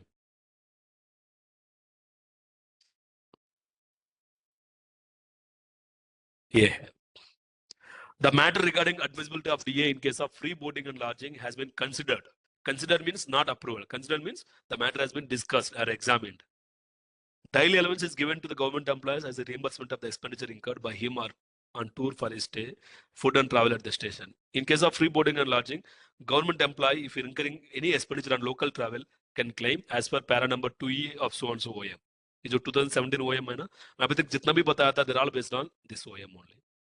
2017 OM मतलब ये वाला मैं जितना भी बताया था ना, ये सब 2017 OM के हिसाब से है। ओके, तो क्या मिलेगा? As per that order only local travel का जो, sorry, as per that order only taxi charges are reimbursable, क्योंकि आपको खाना फ्री में मिल रहा है और रहने का भी फ्री में मिल रहा है। Only taxi charges are reimbursable. This is very clear as per that order. So international tour है, ठीक है, इसमें कोई सबके लिए इकोनॉमी है, इसमें अप टू पे level 13। For local tours, this is also very important thing. TA for local journey shall be admissible if the temporary place of duty is 8 kilometers from the normal place of duty, irrespective of whether the journey is performed with a government servant from his residence or from the normal place of duty. Okay, आपको उसी जहां, मान लो if you are working in, let's say somewhere in Delhi, आपको कहीं दूसरा जगह काम करना है उस दिन, इवन आपको इलेक्शन ड्यूटी में डाल दिया, जहां जहां आप, the place of election duty is beyond 8 kilometers from the place you are working। मान लो आप सेवा भवन में काम कर रहे हो दिल्ली में, ओके, आपको ड्यूटी कहीं दूसरा जगह डाला, उस जगह के मतलब, लेकिन वो जगह दिल्ली के अंदर ही है। ओके, तो लेकिन वो जगह 8 किलोमीटर से ऊपर है, तो आपको लोकल टूर मिलेगा। लोकल टूर में क्या होता है, होटल तो नहीं मिलेगा, वैसे आपको मिलेगा travel within the city allowance. Travel city allowance means as per para number 2, मतलब ये वाला बहुत कम चार्जेस है, आपको 281 रुपीज पर डे के हिसाब से मिलेगा। और डीए मिलेगा, बट डीए कितना मिलेगा इसके हिसाब से। नॉर्मली अगर आपका आउट स्टेशन टूर हो गया, आपको मिलेगा 30% लमसम लेस देन 6 आवर्स के लिए, लेकिन इधर मिलेगा 15। आपको जो भी डीए मिलेगा उसका 15, उसका 50% मिलेगा इधर। अगर मोर देन 12 घंटा होगा तो आपको मिलता है 100% लमसम अमाउंट, लेकिन इधर मिलेगा 50%। मेरा कहने का मतलब है कि even for local tours also आपको डीए मिलेगा। Okay, based on your length of option, but जो आउट स्टेशन टूर का मिलता है उससे उसका आधा आधा ही मिलेगा for local tours. T advance, no limit on advance, daily allowance पर जो भी है मिलेगा। एंड एडवांस जो भी आप लेते हो 15 दिन के अंदर उसको सेटल करना होता है। And head of office is the sanctioning authority, for division executive engineer the sanctioning authority, and for circle SC, for chief office CE is the head of office. ये सिंपल केस है। An employee has visited from Nagpur to Delhi by air and stayed in hotel for 5 nights and commuted to various places in Delhi on official purpose and expenditure of way which is reimbursable। क्या क्या उनको reimbursement मिलेगा? 5 दिन का hotel stay उनको मिलेगा, और क्या मिलेगा, 5 दिन में वो जो भी उधर घूमेगा, ओके, मतलब 5 दिन स्टे किया उन्होंने, 5 नाइट स्टे किया, मतलब वो दिन 6 दिन हो सकते हैं बेसिकली। तो 6 दिन में वो जो जहां भी घूमेगा वो पूरा उसका मिलेगा as per local. And flight charges Nagpur to Delhi and Delhi to Nagpur, and place home to Nagpur railway, home to Nagpur airport, वो भी टैक्सी चार्जेस आएगा, that is part of the tour, उसका मिलेगा as per the RTO rates. And Delhi airport to hotel, वो भी मिलेगा as per the RTO rates. और hotel में पहुंचने के बाद वो 5 दिन या 6 दिन उधर रुका, वो पूरा घूमा इधर उधर, उसका एज पर लोकल मिलेगा, जो भी लिमिट से मैंने बताया था थोड़ी देर पहले। और जब वापस आएगा सेम है, hotel to airport and Nagpur airport उनका घर, ये सब पार्ट ऑफ टूर बनेगा। They are going to be restricted as per the RTO rates. Okay, this are the cases, ये सिंपली होगा, सब लोग क्लेम किया होगा। नाउ हम डिस्कस करते हैं ट्रैवलिंग एलिमेंट्स ऑन ट्रांसफर। इसमें 4 ही मिलेगा, एक होगा कंपोजिट ट्रांसफर ग्रांट, और एक travel entitlements and transportation of personal effects and transportation of conveyance. CTG क्या मिलता है? This is called composite transfer grant. आपको मिलेगा 80% ऑफ द लास्ट पे ड्रॉन, लास्ट बेसिक पे ड्रॉन, ओनली बेसिक पे में मिलता है, नॉट डीए।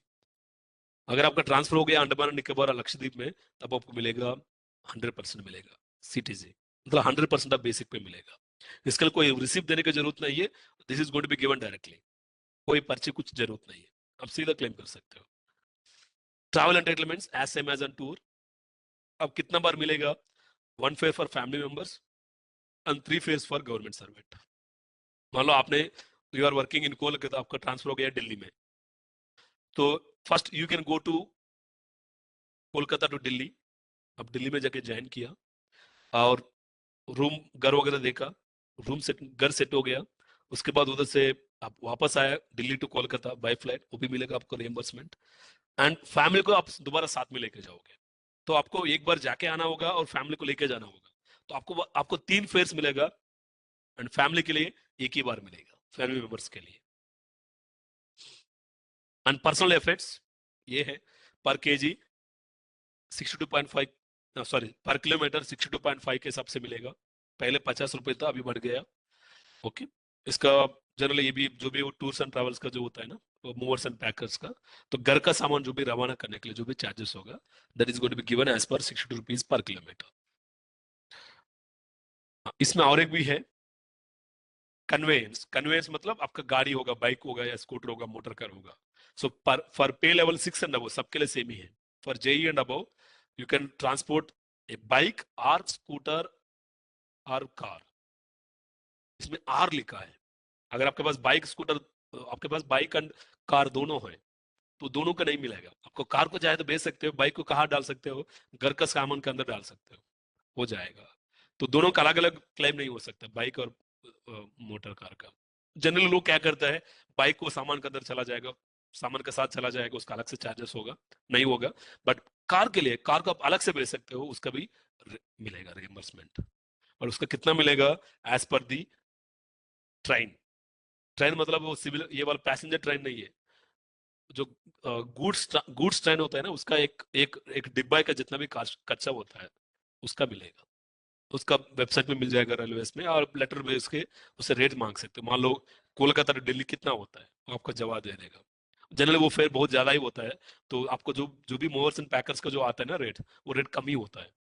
कोई भी ये रेलवे फेयर बहुत ज्यादा होता है, तो आप जितना क्लेम करोगे उतना मिलेगा आपको।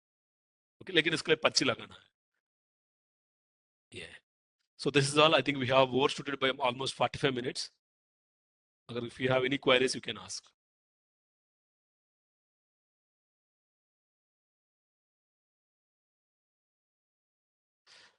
$100 for hotel reimbursement for level is available in which order? It is Siddharth Shukla, तो पुराना ऑर्डर था उसमें 800 ही था। Okay, now it has been, मैं दिखाऊंगा ऑर्डर आपको, अभी क्या हो गया, now it has been increased. जो ऑर्डर था ना, मैं दिखाऊंगा, डोंट वरी। ये तो आपको आइडिया होना चाहिए, आपने दिया होगा, ये जो बेसिक ऑर्डर है ना। आई think I will share my screen again.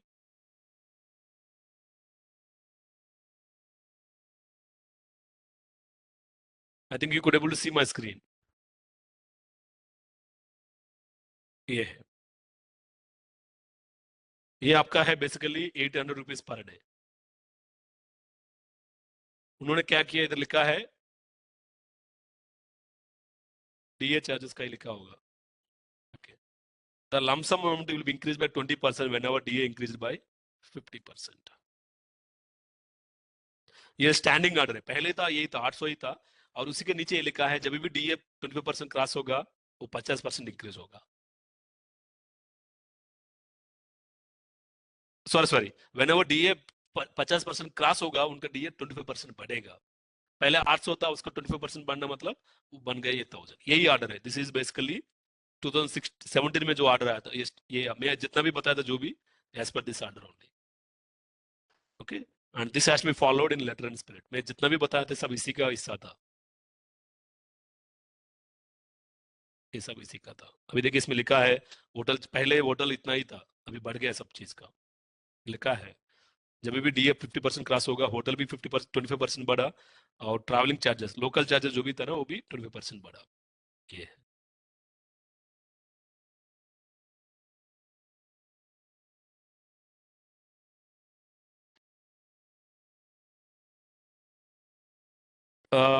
Alok Pratap Singh, NSC male lead is required to book air tickets through IRCTC. Generally it's advisable आपको, और बामन लारी में तो चाहिए आपको, क्योंकि आप NSC थ्रू अलाउ करेगा वो। ओके, IRCTC तो मैंने कभी बुक नहीं किया तो आई can not comment about it, वो सच में चाहिए नहीं चाहिए मैं मुझे आइडिया नहीं है। ईमेल के चाहिए होता है नहीं चाहिए होता है, बट बामन लारी में तो चाहिए। मैं बामन लारी से बुक करता हूँ तो उसमें NSC मेल चाहिए।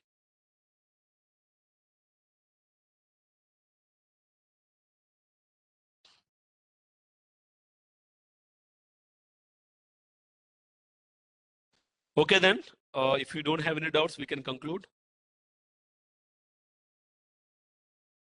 Train tickets must be booked through IRCTC only, not through any broker, third party broker.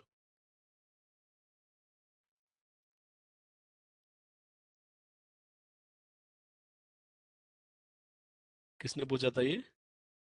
Prabhu Kumar, train tickets must be booked through IRCTC only, not through any other third party broker. No.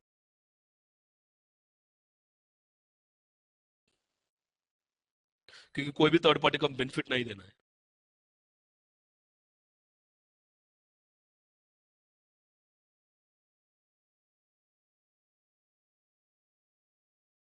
Okay, I think we are already overshooted almost by 1 hour. If you have any doubts, you can raise it quickly, or else we can conclude, because I also need to do another important works.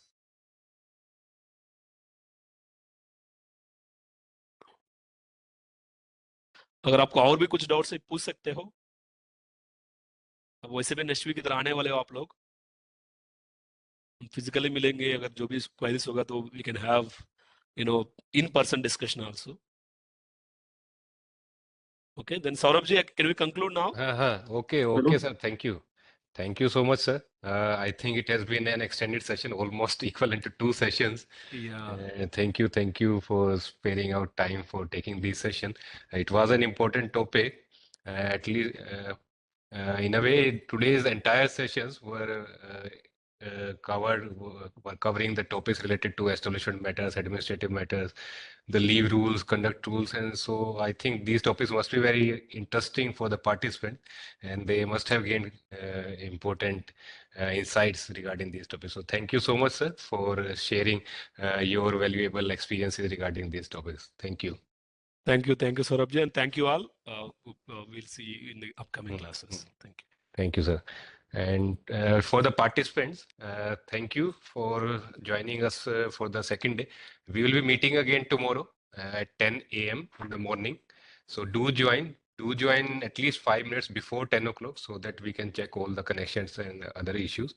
And also, today's quiz has already been uploaded on the e-learning platform, that is Moodle. So kindly attempt it by tomorrow 2 p.m.